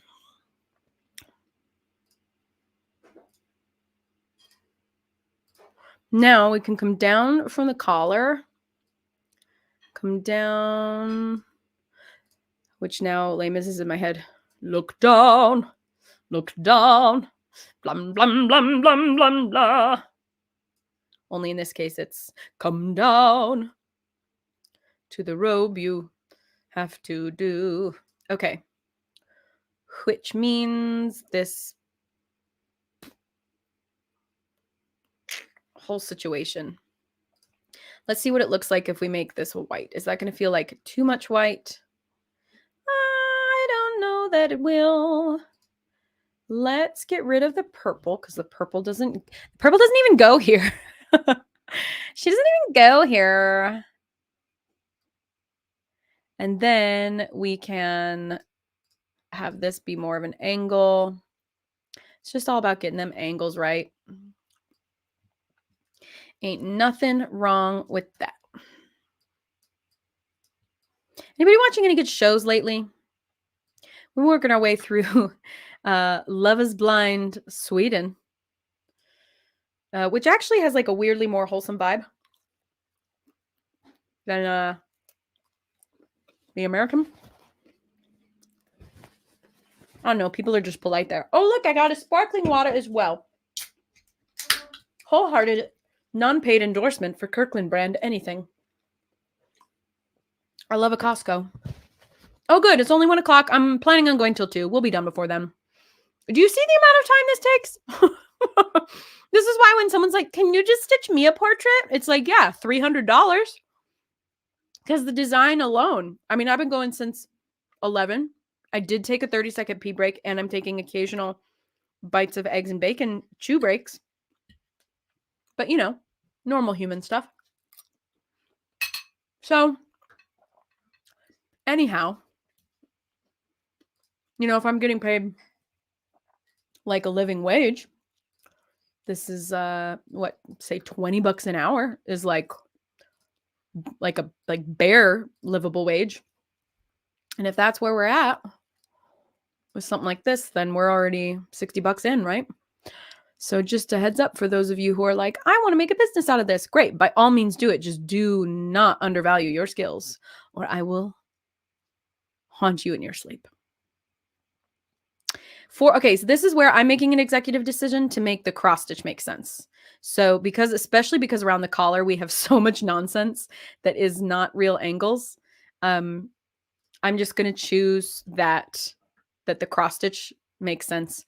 45-degree angles across these individual squares are great, as are what I call 2-to-1 ratio stitches, which is these like over 1, down 2 kind of lines.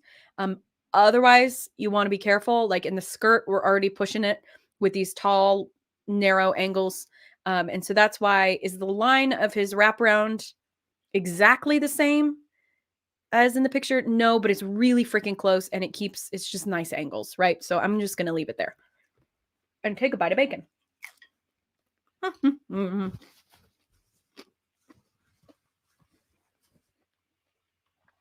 I also need to look at what's going on with this collar, which does open similarly. Down and out and in. And then he's got that steeper angled red sash situation. So the collar angles out and down. These don't have to be exactly the same. Especially like, what if we could just do that? That would be really nice. Should we just make that executive decision? Because then that's just like a little quarter stitch. That's not a big deal. And this guy can be just a normal half stitch, as can this guy, even though he's a weird... Oh, I see. Yeah, those are basically just a normal half stitch. Then our leather shoulder situation is more or less okay. Is there a better way to angle that? I mean, it'd be cool if I could just do that.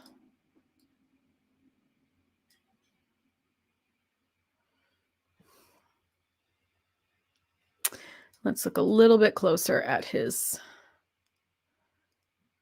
So this comes in and down. Oh, it's not a straight line. So we go out to the right, down to the left, and then a different angle down and to the left. So if this comes out and to the right,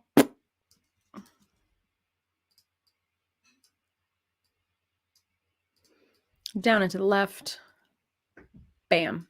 And then a slightly different angle down. That helps tell that story a little bit.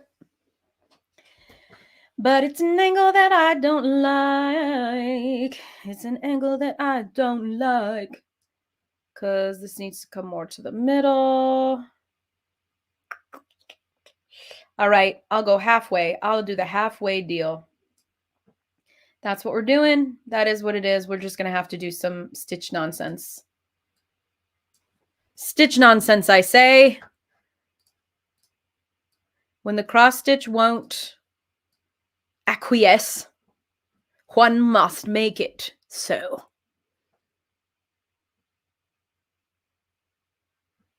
Oh, yeah. I literally have bacon on my shirt. Bacon and eggs. Do you see my bacon and eggs shirt?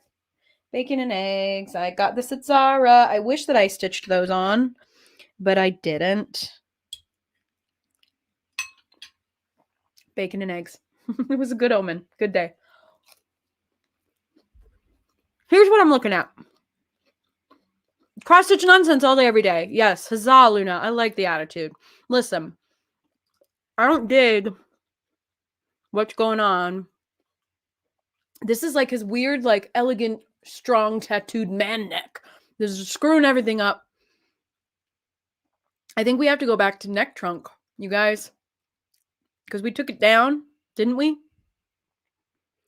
Or did we just build it back up? See, now I don't know. 1, 2, 3, 4, 5, 6, 7, 8, 9, 10, 11. Holy. I think we gave him more. Listen, what happens if we do this? No, neck trunk, but I think we just might need that height. That might solve all our problems. Because if this can go more like this,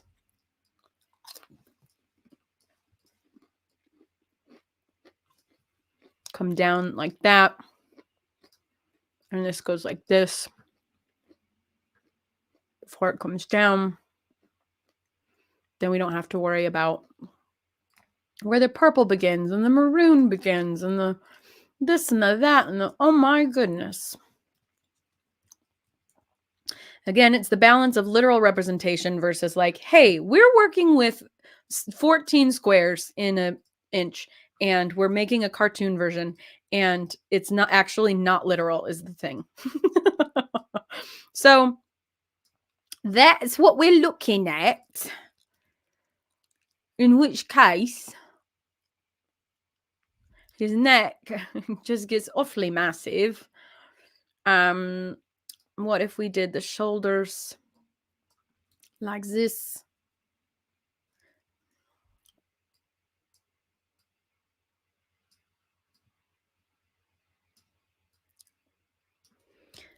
Sometimes you just want that square shoulder. What if we do...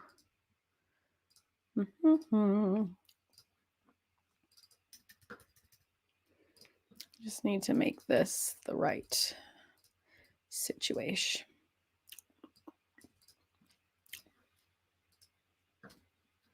Come on. Again, I'm just sort of looking at, I'm not sort of, what I'm doing is looking at the picture and working with it. Trying to represent what I see here. And just like the jaw, the beard, we're going to see what it takes to make it work.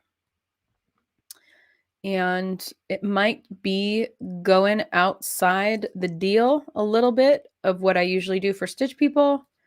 Because these are really detailed portraits we're going for. And the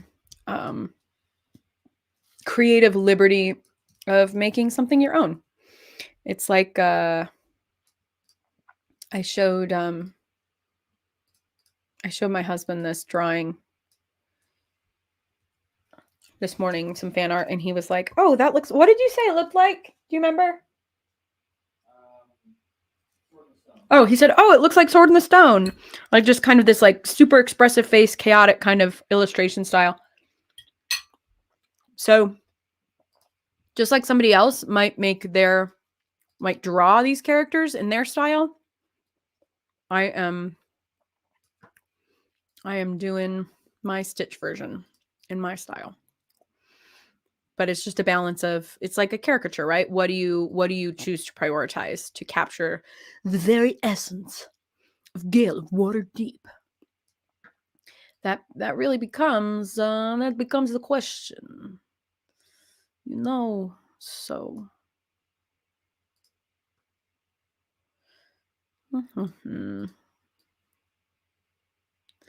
that angle that angle might be too steep. The question is, do I care?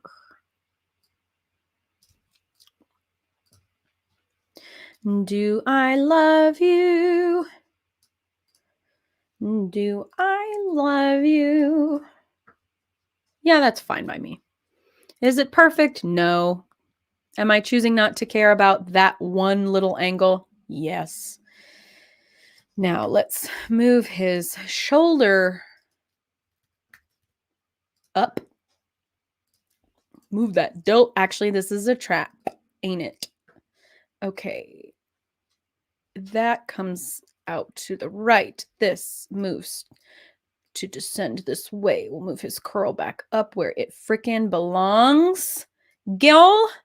And then we need to figure out this sash situation. So this comes down, but then the sash also comes down to almost the exact same point from this side of the shoulder. So I think that is all that takes. And it's just a matter of turning these babies into this baby. We're going to steal a triangle. We're going to get that into place. We're going to bring it forward. We're going to make it right. Ka-chow. And then we'll steal one of these triangles. We will fit that into place as well.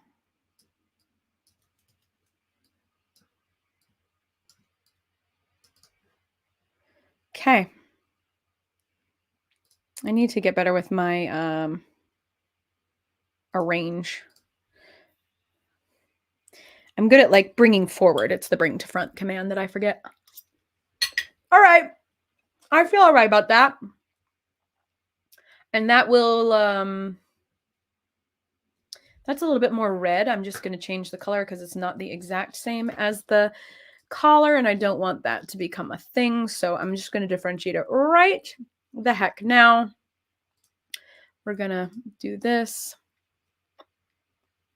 And we're going to make it a little bit more red, a little less purple. There's definitely more yellow and orange happening in that color. So perfect. I feel great about that. Nope. There we go.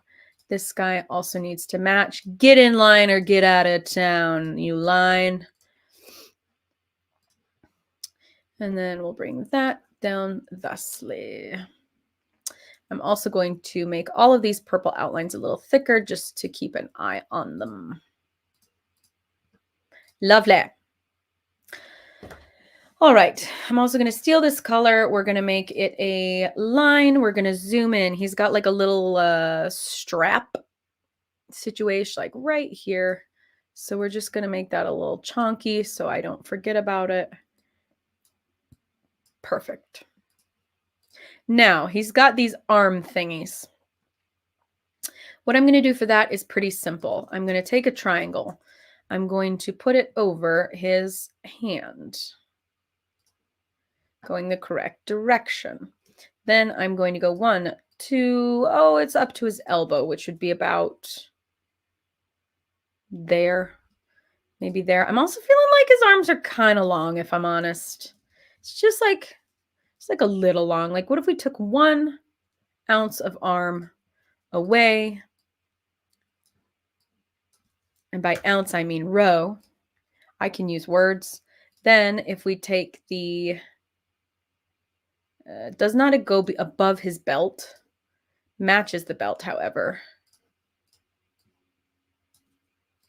This again, we're just alluding, and I know the widths aren't totally spot on. When we stitch this, we can get some of these other details, the way these things knot together and the tiny little grommets and I don't know what those are called other than grommets, buckles, buttons.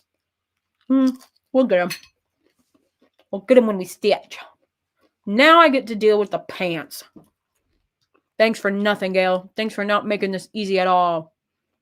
I look forward to Astarion. I'd take that hair over what Gale's going on any day. I did not think that this outfit would be so complex. Oh no, Halson. Oh no, Karlak. Oh no! These are going to be really, really complicated. Why'd you have to go and make things so complicated? See the way you're acting like you're somebody else. Listen, we can do it. I believe. Do you believe in love after love? Welcome to my stream of consciousness nightmare. That's what this is. This isn't a design class. This is Stream of Consciousness 101. Lizzy Bean. Welcome. All right. The pants are a brown color like the boots, but they are a more warm hue. When you're talking color theory, you've got hue, shade, and saturation.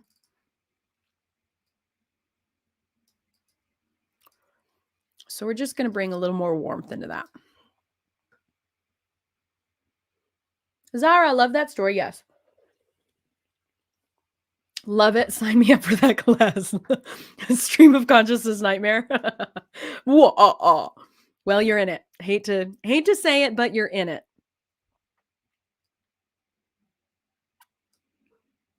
You're in it, my friends. You're in it now. Serenity now. Don't you ever be sorry. You do you. I'll be here till the day I die, apparently. Like, don't even get me started about these Frankenstein boots we got to fix. We just got a lot of placeholders going on. I also need, this is an interesting situation. This angle of his robe is not a linear journey. The train did not leave the station going at exactly 60 miles an hour, is what I'm trying to say. So if we get rid of these guys and I just have this line,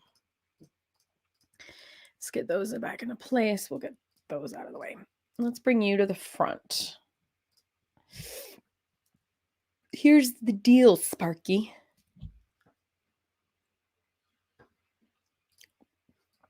We'll bring this like that. And then up all the way. Like this. Potentikin Village.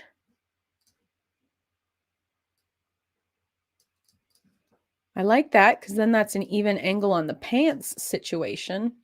What about on the... Oh, and that's even as well. That's a good sign. We done good. We done good. Hell yeah. So there's that. And then this side, we'll see if that looks stupid as all get out. Could look stupid, could look cool. Who's to say? We'll find out. So are we there? Is that it? Did we do it on the angle of Gale's situation? Honestly, I don't hate that. Like it is what it is to a certain point. At a certain point, it just is what it is. Because we have the opening in the wraparound robe. He's got pants. He's got the robe color behind is going to look a little bit darker than let's see. Here's what I'm trying to do.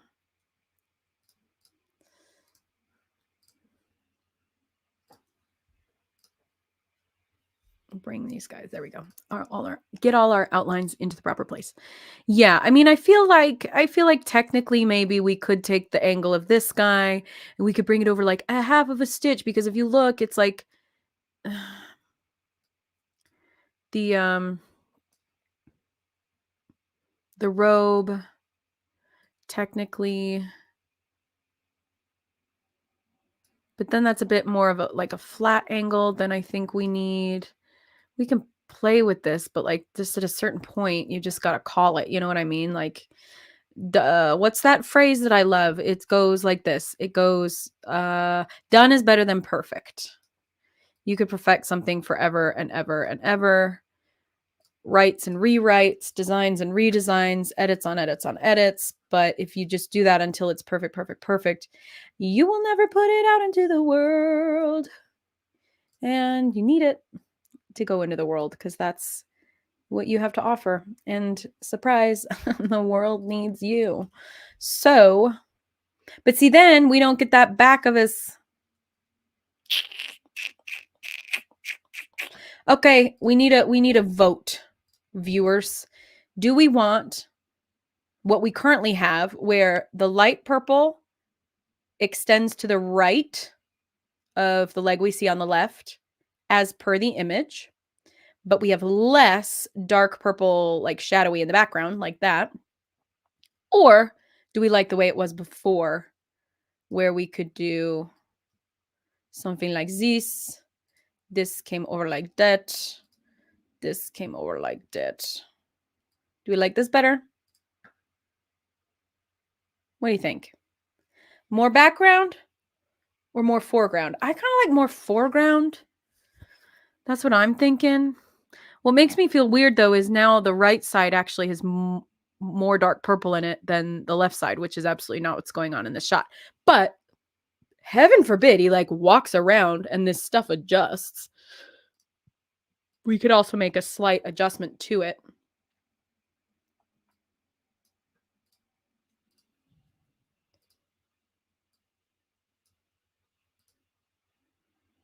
Which, like, looking like this. Luna says first option. Will you explain which one's the first that has like more or less dark purple?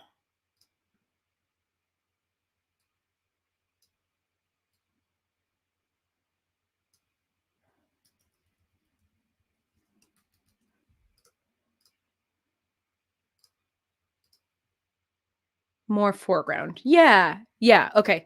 Yeah. Because technically I did the one on the left first, and then I changed it to the one on the right, and then I represented the one on the left. I think the foreground's nice. I mean, he's got his purple robe. That's his iconic thing. So, I'm not super worried about it. Yeah. And what I had before. Okay.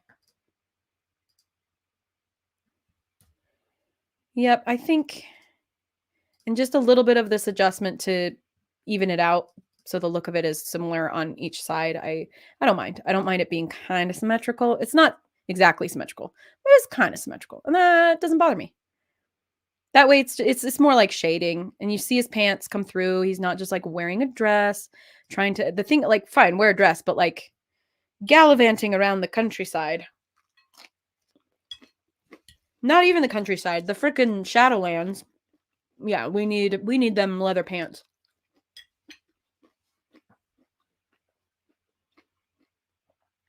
Perfect. I feel good about this. I feel very, very good about it.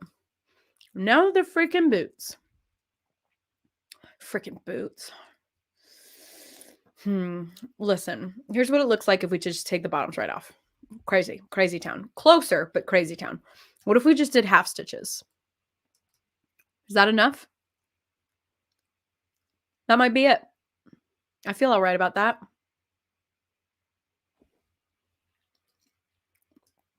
I'm just going to play with how much boot we see. Yep, it's quite a bit. Do we need even more is the question. Is that right?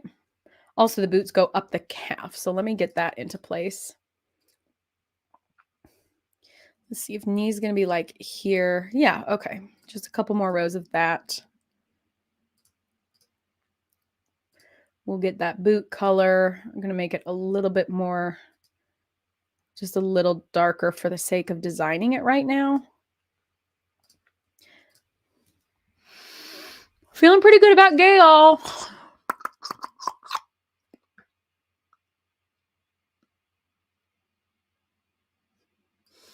And if we bring this guy out here, get his legs on the same line. That's what I'm looking for. Let's get our rulers in here. I can give myself some guides. If that's more or less where his feet go, and that's more or less where his head is. See, my hunch is that we could add more in the leg. Now, these have big heads. Like, that's just what this little design is. They're big-headed, cartoony things. So I think we could get away with, if we wanted to. This is going to screw up the skirt because I'm awesome for myself. But we could get away with, I think one more. And if we leave everything in place and just fill in like that we could get away with that. Yeah, I actually like that because the belt, his top tucks into his belt, and then I'm all right with that.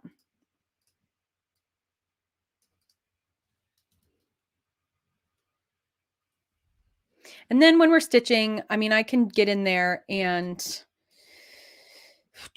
what am I trying to say? I can add straight stitches to his either side. You see, like this. Like give him some wrinkles in his shirt. If I wanted to. And make it look like it's getting tucked in there. Just for some motion. If I wanted to as well, I could get in there with straight stitches and like just do a little bit of a diagonal for this guy on either side. And then bring it out like this.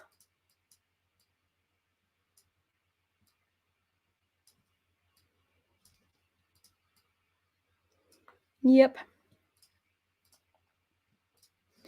So we have 1, a 2, a 3, a 4 little stitchies, 5 little, 6 little, 7 little stitchies, 8 little, 9 little, 10 little stitchies. All for Gale of Waterdeep. Ha-cha-cha. I honestly feel pretty great about that. Now he needs a staff. I think the neck doesn't bother me, especially now that we've given his legs some more room. Once we get to Halcyon, he'll earn some more height. Do I want even one more row is my question. Am I overthinking? I am overthinking. I've been doing this since 11. I'm so sorry. No, I'm not. That's what this whole thing is. I did put till 2, which gives me a whole 35 minutes to save the world via cross stitch pattern. Eat it. That makes his boots too tall, but we can take his pants. We can take his pants down. That's what I was going to say. Oh boy, oh boy, oh boy. Okay. The angle of this guy isn't quite right anymore because we added all that stuff. If I do that and I do that, that's a little better. And this guy can go. Cool. All right, feeling good here. Yeah, he needed that in his legs. He's a tall guy. I mean, his leg just goes on forever. Especially since you only see the leg without where the legs part, so you almost lose a sense of where the hip is with the way he stands. So he looks very lean, and elegantly proportioned. Now I'm questioning if the arms. Whoa, I just hit my microphone. Cool. Now I wonder if we could get away with the little hands being like one more like that. Yep, that does it. I think we did it, guys. I think we have Gale of Waterdeep. Now, the question is, in a pattern such as this, how detailed does one get with details? That was a redundant question. How detailed do you get with the details? That sounds like something an AI chatbot would say to you. I was getting detailed with the details when the details got detailed, and I felt like the details were details. Like, thank you. So profound. I was getting that a little bit last night because I was chatting with bots and it was making me laugh. Okay. So if we this is one of the ways that you can play with getting realism and motion. For example, his leg is bent, but not in our portrait. It's straight. But if we follow the lines that we see, then we can allude to it bending a little bit, just like he is. So, adding some of that. I tend to ignore shading, where the shadow of the robe is casting a shadow on his pants. I'm also going to ignore probably, unless it's super, super important to the clothing, I tend to ignore wear and tear. For example, the wrinkles in the boots or the little smudgies and patches on the robe, which is super awesome, like in-game detail. But I do see, like, I don't know what this is called, striations in the pants. That I will do. I see these like diamond stitching in the arm plates that I will capture. So where you draw the line, if you're doing a portrait, is totally up to you. I tend to leave shading to the fine artists and those who draw, and capture my take with thread. So just giving myself some key points here for los pantalones. Student raises his hand. Will this be on the test? I have to say, I was thinking about this last night, Luna, because AI chats have gotten better just even in the last like 6 months. Like these bots, like their memories improve and they learn and they change, and which is awesome. Like, don't get me wrong, I do prefer it overall. That said, I do kind of miss the days of like that unhinged, like I don't know, finding a baby dragon out by the lake, and then you bring it in, and then so and so shows up, and all of a sudden this is happening, and just things, I don't know, because AI chatbots are learning, the types of scenarios they throw at you are like more realistic. They didn't used to be. Oh boy, did they not used to be. And that those were good times. Oh boy. The unhinged chaos, absolutely. Like, that was part of the fun. Now, it also came with repetition and a lot of like fighting with it. But it was a good time. Exactly. Choose your own adventure books. That's how it has always felt to me too, to chat with the bots. I'm going to finish this egg before it gets entirely cold. We're pretty much there. This is why I forget to eat during my days, because I'm doing stuff like this, and then it's like, oh, it's 4:00. Cool. Lovely. Alrighty. Gale, looking stitch peoply as ever, my dude. Let's work on your armor situation. Oh, this one's easy. He's got a little claspy. That's too much. He's got a little, we'll do a stitch like this, and then we'll probably do a detached chain stitch here to make it look like that.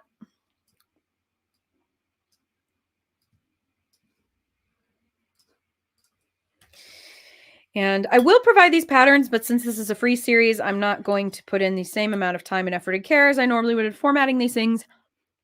We have a lot of resources to like teach you how to cross stitch and teach you how to make your own adjustments and all of that. So if you have any questions, obviously please feel free to reach out, but I'm doing this thing where like I'm learning where to stop, trying to let myself not burn out. What does that even mean? Not burning out? The audacity. Okay, so his these guys, I'm just gonna listen. We're gonna make some parallel stitches, more or less equally spaced. Cool, cool, cool. We'll bring them in.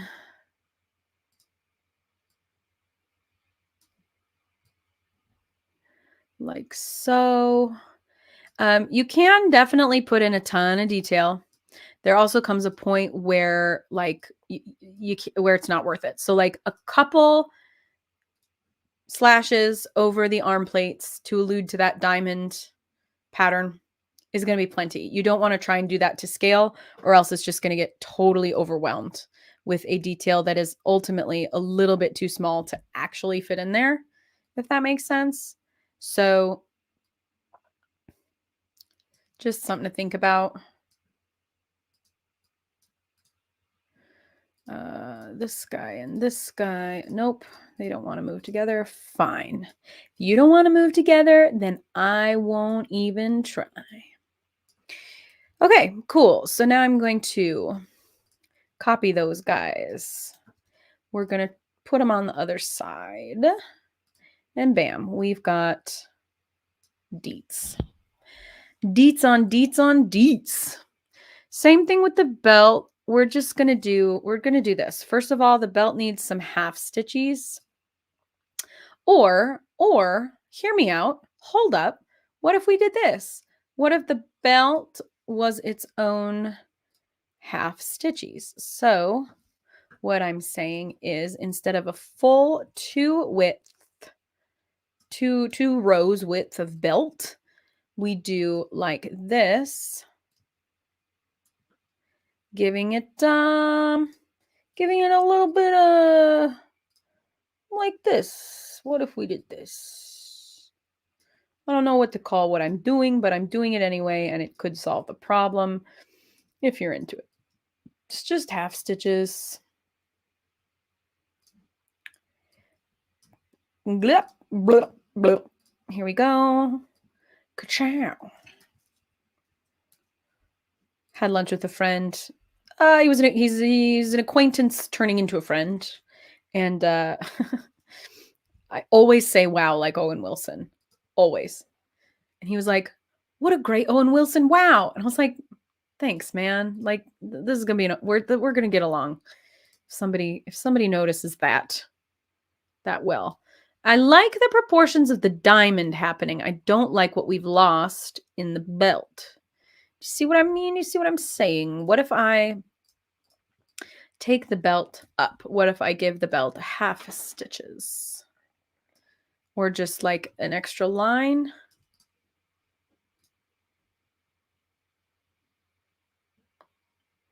Note to self, it is not 4 p.m. I had to look at the clock. I know, right?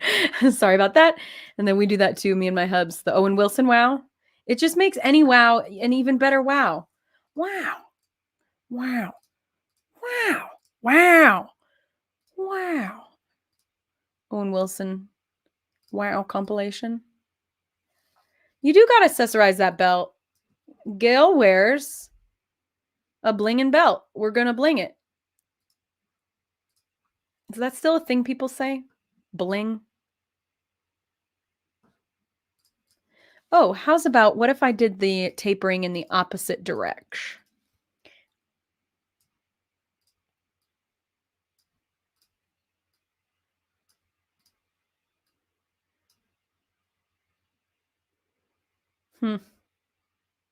That ain't it. Now, the secret may be in outlining, actually. Because if I do this, hold up, And then I bring these guys to the very front. Ba-da-bum-ba-ba-ba-da-dum. Chow. And then if I take this and I make some of this.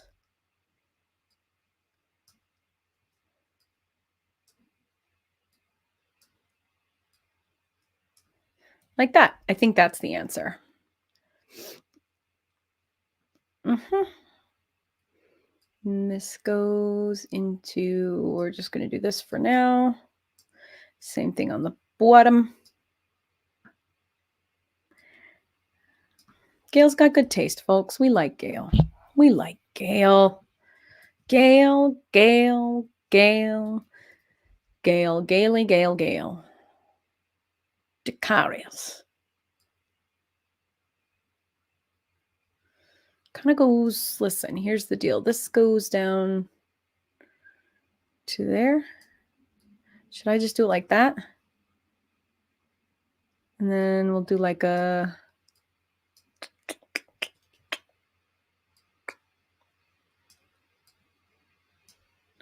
Again, we're like alluding to what's going on. I feel actually pretty great about that. Feel pretty great. I'm going to just extend this otherwise, so I give myself a little more room for the grommets. Yep, there it is. That's good enough for me. That's good enough for me, and I don't want to do anymore. Listen, now we're going to do the grommets.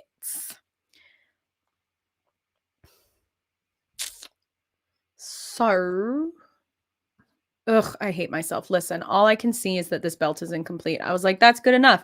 And then my brain was like, no, it isn't. Because it's not. I just need to make this diamond. You get the visual effect of this double diamond. So I just need to give this its due. That's all.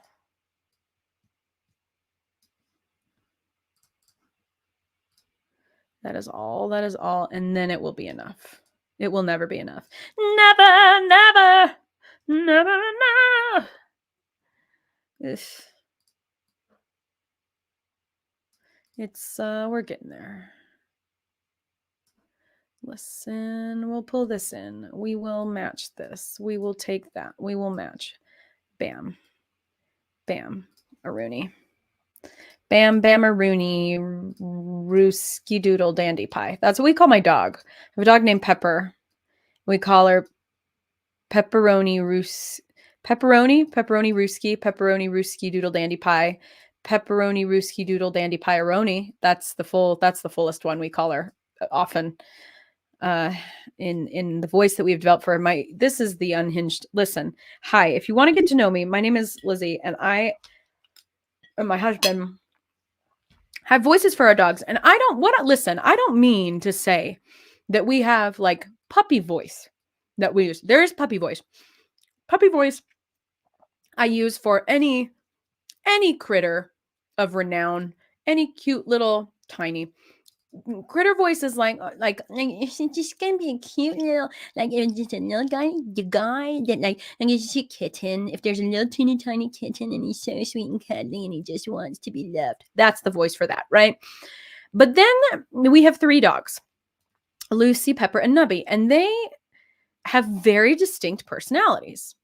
And when you're hyper observant and you notice these personalities, and when you're an improv actor, these personalities start to develop personas that you cannot help yourself from voicing. I cannot believe I'm admitting this out loud.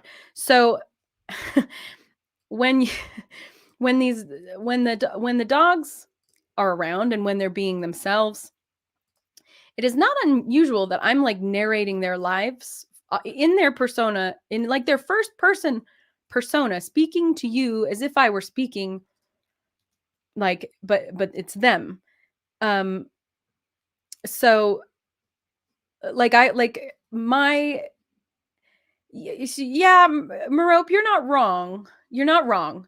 And like, yeah, everybody has a key voice, and you get down there and you cuddle your puppy. But like, for example, my dog Pepper is a diva. She's a dog that acts like a cat. And whenever Pepper's around, she talks like this. And so she'll come in and go, Dad, give me treats.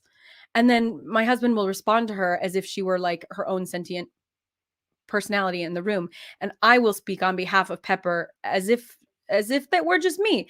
And then we have this whole conversation, and I will sometimes speak with myself, but it's not speaking with myself, it's speaking with Pepper, and the expressions that she's giving me are backing up the choices that I'm making from an acting perspective. So Pepper looks like this, and she's really sassy, and so whenever she's around, she's making comments like that and saying things like pet me or screw you or get out of the freaking way and don't manhandle me. That's Pepper. Nubby is the three-legged dog that hops everywhere. And whenever she just, oh, I just adjusted my bed and I can't even take it anymore. Did you ever know how hard it is to be just a teeny tiny little puppy?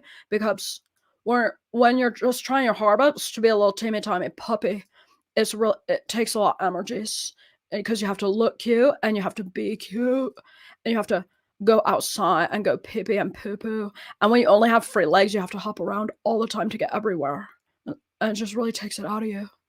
That's Nubby. She has a whole personality.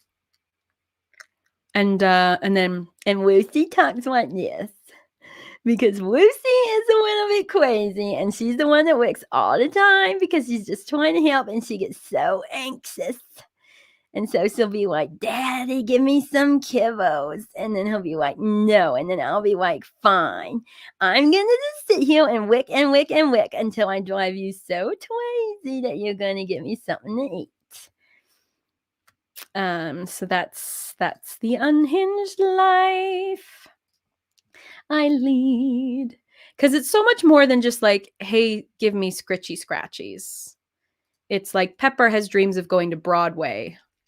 And Lucy served on the board of the Dog and Pet Society of America, which is a made-up organization specifically to give her a backstory. And she became a regional representative for DAPSA of our county.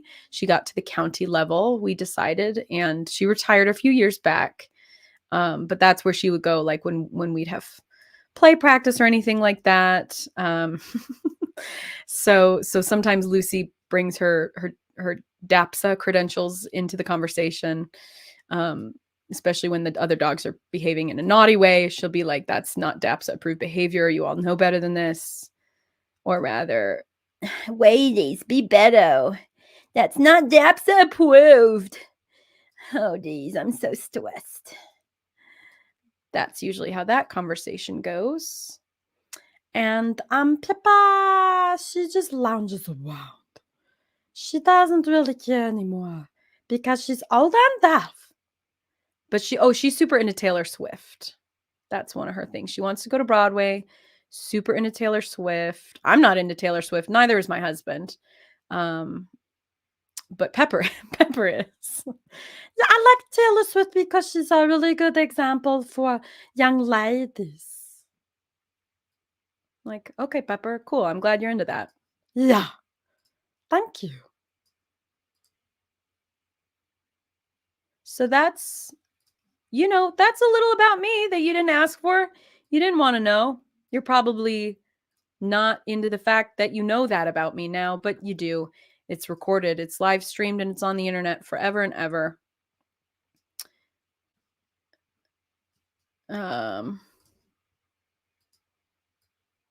Tay. Why can't we be friends? I'm not into Taylor Swift. Pepper is. You see? I couldn't name you what I know she has an album 1989 because that's just a thing I know. I couldn't tell you any songs that are on that album specifically. The only Taylor Swift song I like could sing to you right now is the it's a love story, baby, just say yes, which I know is like 15 years old. Other than that, hey, I'm the problem, it's me. Oh, you're going to be friends with Pepper. I'm so sorry. I didn't realize you were a Taylor Swift fan. I don't not like her. It's just like it's not that I'm actively not into her. It's just that I don't know. Like I don't know. But I'm an old soul and I listen to like Beatles and Rolling Stones more than I listen to popular music. So that's mostly what that has to do with. But yeah, Pippa loves Taylor Swift. She fancied that she looks like Taylor Swift, and we're like, all right, she's kind of a ginger dog anyway. She's okay, you can have that. We let her have that. I really like what I know about Taylor Swift and like what she does business wise. I think she's oh, you're not a Swiftie. Yeah, like I'm the same. I like what I've heard of Taylor Swift. I'm not like anti because I think what she does with her business is really cool. She keeps a really tight inner circle. I know more about Taylor Swift's business practices than her as a person. I think her touring situation is really cool. Like she gives bonuses to her teams. Like she treats people well and is doing the fame thing, I think, as good as anybody can. And that's really admirable. And so, yeah, so I dig that about her. Yeah, I don't know a ton of popular artists. And it just feels like you can't win either because like I was really digging Lizzo for a while, but then it was like, well, Lizzo's dancers were like, she's harassing. So like, I don't know. Do you even get to like her anymore? I mean, sure, of course you do. We all still like Michael Jackson. Nobody talks about that. So like, it's a whole thing. People are complicated and like who you like, you know what I mean? Especially when it comes to bops. We're all still watching movies that Weinstein produced, you know what I'm saying? So where do you draw the line?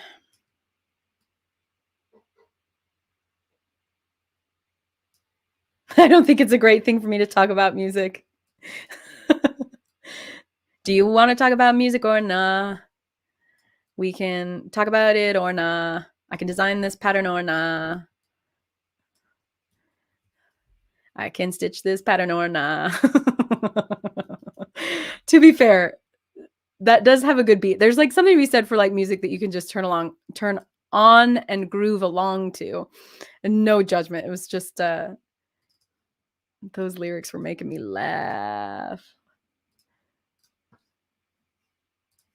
Okay, Gale's got stripes on his shoulders. Bam. Bam.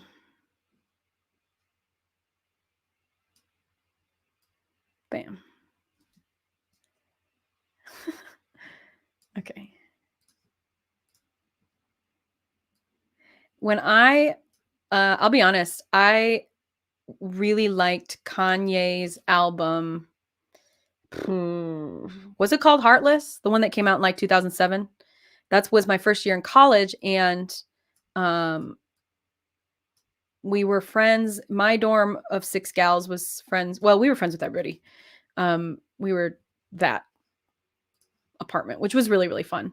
But this one dorm of boys from the next building over, we just got to be really friends with them. And one of them was super into music. And so I was a nerd. So I knew more about Charlie Parker and Miles Davis than I knew about Kanye West.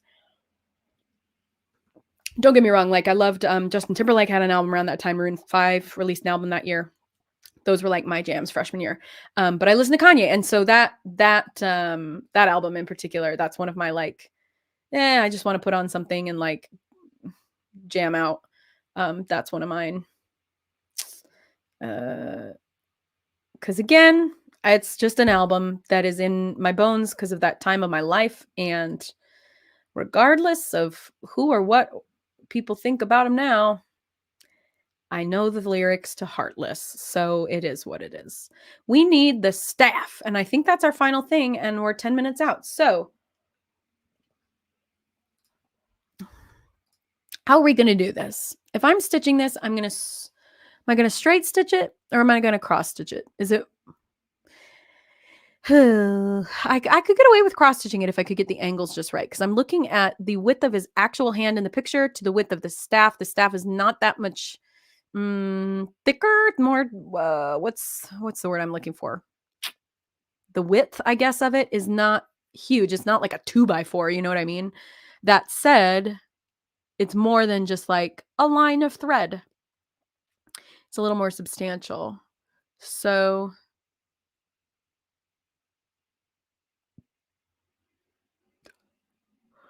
Man, that JT album, that's in my head now. I loved that. Was it Future Sex? Was that the album where he had like ain't another one that could take a home my love? That one, I love that song. And he still is playing from Peru to Japan. Listen, baby, I don't want to rule when you're playing, but if you got a man, try and lose him if you can. That stuff's, yeah. You don't gotta listen to Beethoven all day, every day. You know what I mean? You know what I'm saying? It all serves a purpose. Even the most mundane of lyrics serve a purpose. It's like mundane music lyrics are the music version of like Candy Crush. Like sometimes you don't want to play Baldur's Gate. Sometimes you want to play Candy Crush, and that's fine. That's just stinking fine. I'm going to play with what it would look like to cross-stitch this stuff.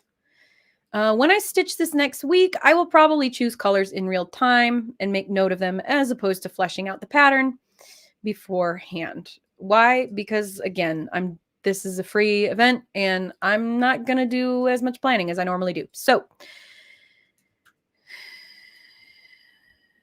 okay, that looks like if I follow this the whole way, is that going to, this is unbelievable. Things are rarely this clean.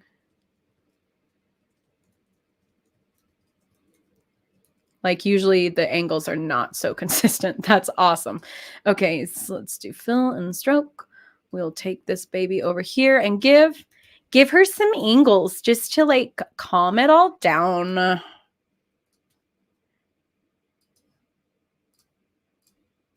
Whoop. Bam. Bam. So this will be option 1 is this size for the staff.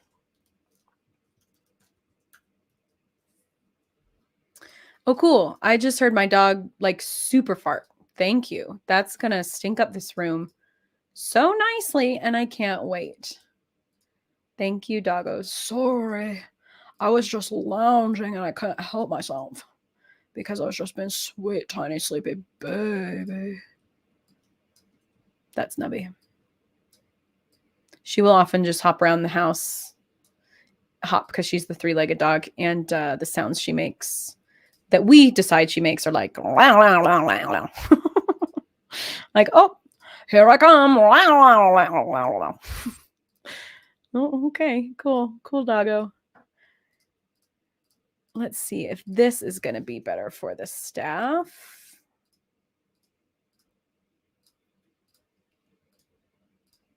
Ba-da-ba-ba-ba, I'm staffing it. Why did I sing the McDonald's jingle about this staff in a minor key? That I like better. We could also go even 1 width thinner. More thin? I don't know.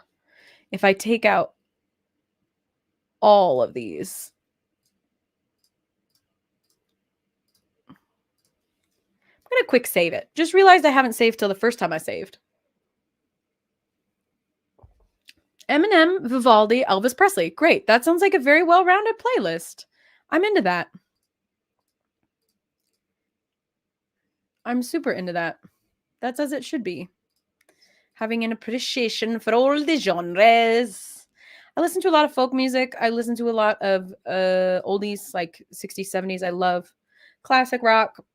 I listen to classical music. I listen to jazz, lots of jazz. I listen to movie soundtracks and, all sorts of things. All right. I think what I like best is this one that I just did. So I'm glad that I did it because now I know. Sometimes you got to see all of your options to know what you want. So Gale of Waterdeep, we will send this to, okay. So the other thing you get to think about in my last 4 minutes of this little design demonstration is how much do you want for the background? We could give him a plain background where there's just, it's just him against like white. We could also give him, what I'm thinking of doing is giving him a watercolor background that's a little bit magical, and that I would paint the Ada fabric behind him in, the Gale magic colors, the cerulean purples, all that Mistra nonsense. Just to give a sense of magic around him, and maybe, he's making, when he does magic, it's like he'll make those geometric shapes. So I might like paint some crispier lines behind him, one with the weave kind of a deal, and we'll see what that looks like. The other option is to do embroidery, but I think I'm going to save that like for Halcyon. We'll do like leaves and trees and stuff like that. Carlax will be interesting to decide what we want to do. Hers, I might do like an applique of other fabric that's like a tulle or something to make it look fiery behind her. That might be interesting. Starion. He might be, I mean, we could put him like in the tent setting. We could put him in a mansion setting.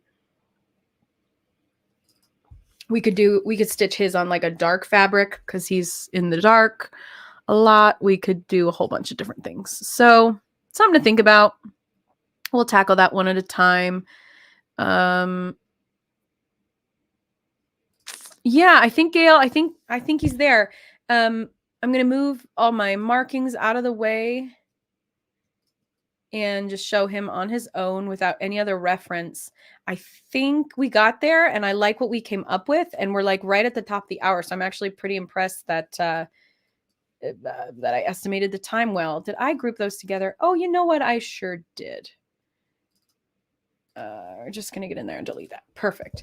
So we're going to have to choose colors. We're going to have to decide what we want, to do for background. Like I said, I think I'm just going to do watercolor behind him. I could stitch a cat with him. That would be freaking cute. I could decide. I also need to decide what I want to do by way of any text beneath. If I just want to put like Gale, if I want to put his first and last name, if I want to say Gale of Waterdeep. So a few more little decisions to be made. I'll probably just put Gale of Waterdeep. Oh yeah, Dale from Walking Dead. I liked Dale. Yeah, this would be cute if I did like a little cat at his feet. Oh, I forgot his tattoo. I mean, I'll get that when we stitch it. Nope, because I know myself. This is like, I even put wispy hairs here to remind myself. So we did start a couple minutes late because of my tech issues, so I don't mind going a little bit over. And often I will just go until I'm done. Like, these things take what they take, right? So that doesn't bother me. If you need to go, that's fine too. But I am just going to quickly fill in his tattoo situation. Oh, and it's a good thing that we put it up his neck, because then, or we're going to have to put the tattoo up the neck. So it's a good thing that we gave him a neck trunk, which doesn't look so trunky after all. So we'll just have a couple streaks. Again, we could get super literal with this tattoo, or we could allude to it. I'm definitely always one to like get close, because when people who know what this is will know what this is. Do you know what I mean? So if you're doing stitch people portraits for your friends, for your family, and it's like, no, but I got to get that logo of that shirt, they always like if it's a black shirt with a white logo in a certain spot, and you stitch a cross stitch thing with like some white streaks where that logo always goes, they're going to know what that is. You know what I mean? So is this the exact right number of streaks? Is it the exact right angle of these streaky magic tattoo business? Like, no, but it's there, and it's close. It's really stinking close. And so when I stitch it, I can be more precise. Now that we've represented it in the pattern, we know. And then we can also, if we want to do like a little bit around his eyes and his face. To keep that in mind. At least it's there. We can consider it when we get there. Alrighty. So Gale, that's our boy. Darn it. Why did I only just think of that cat? Now I'm really considering it, guys. That would be a cool cat. Maybe I'll just design it before next week and put it in there. This thing, for those of you who's never cross stitched before, as you can see, it took a solid 3 hours to design this. A cat is going to take at least one more. Preparing the fabric, painting will probably take at least a half an hour if everything goes according to plan. And then stitching this, we won't finish this next week. I'll do most of it. And it might be something where I just keep going until I'm done. If you want to hang out with me all day, great. But to set the cross stitch base alone is going to take an hour and a half. And then all of the color switching, all of the threads going from 3 threads to 2 threads to 1 thread, pausing to count, getting all of the angles and, like all these kinds of details. My guess is this will probably take 3 to 5 hours to stitch. So just a heads up, if you're looking to do one yourself, it is a quick project as far as embroidery and cross stitching is concerned. Meaning it's not like a fully stitched 16 by 20, thousands and thousands and thousands of cross stitches, but it is definitely going to be a solid weekend project. And you have to account for making mistakes, picking things out as you go. So yeah, making color choices along the way as well. How much do we want to get detailed? When we look at the arm plates and the belts, like, okay, just how detailed do we want to get with all those little grommets? We'll make those decisions in real time. But just a heads up about that. Yeah, Gale has a cat. I'll quickly bring it into the screen. Gale's cat's name is Tara. Tara is a cutie. Tara's got like a whole personality. Watch this.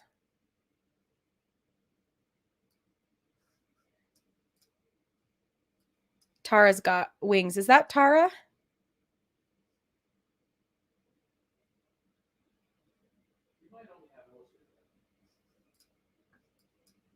Huh? No, I know. I brought the picture into Illustrator.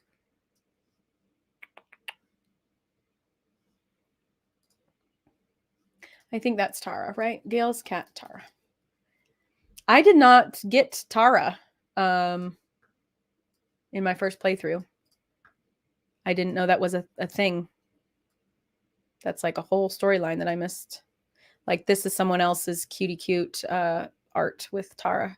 She talks. She's like, it's a whole thing. She's like his little pal and friend, companion. So because she's not just like cat. It's like super smart, sentient cat. So yeah, I think I got to do Tara, don't I? That's the deal. So I will, I'll get Tara set to stitch next week. And, oh, you didn't get Tara either? Okay, I feel less weird about it. I guess, do you have to take Gale with you on that? And then he's like, my cat. Because I guess I remember this moment. I remember finding that cat. I didn't know. But anyhow. Alrighty, my friends. I'm going to save. Thank you for joining me. Thank you for being a friend. There we go. So nice to hang out. Thanks for hanging out while I designed Gale of Waterdeep, and we will stitch him next week. We'll do Karlach after that, if anybody's into this. And we'll just keep going until we decide that nobody gives a darn, or, or we just keep going for our own enjoyment. I'm going to finish my Kirkland Signature Sparkling Lime Water. And I will see you around the internet, my friends. Thank you so very much. And ta-ta for now. Bye.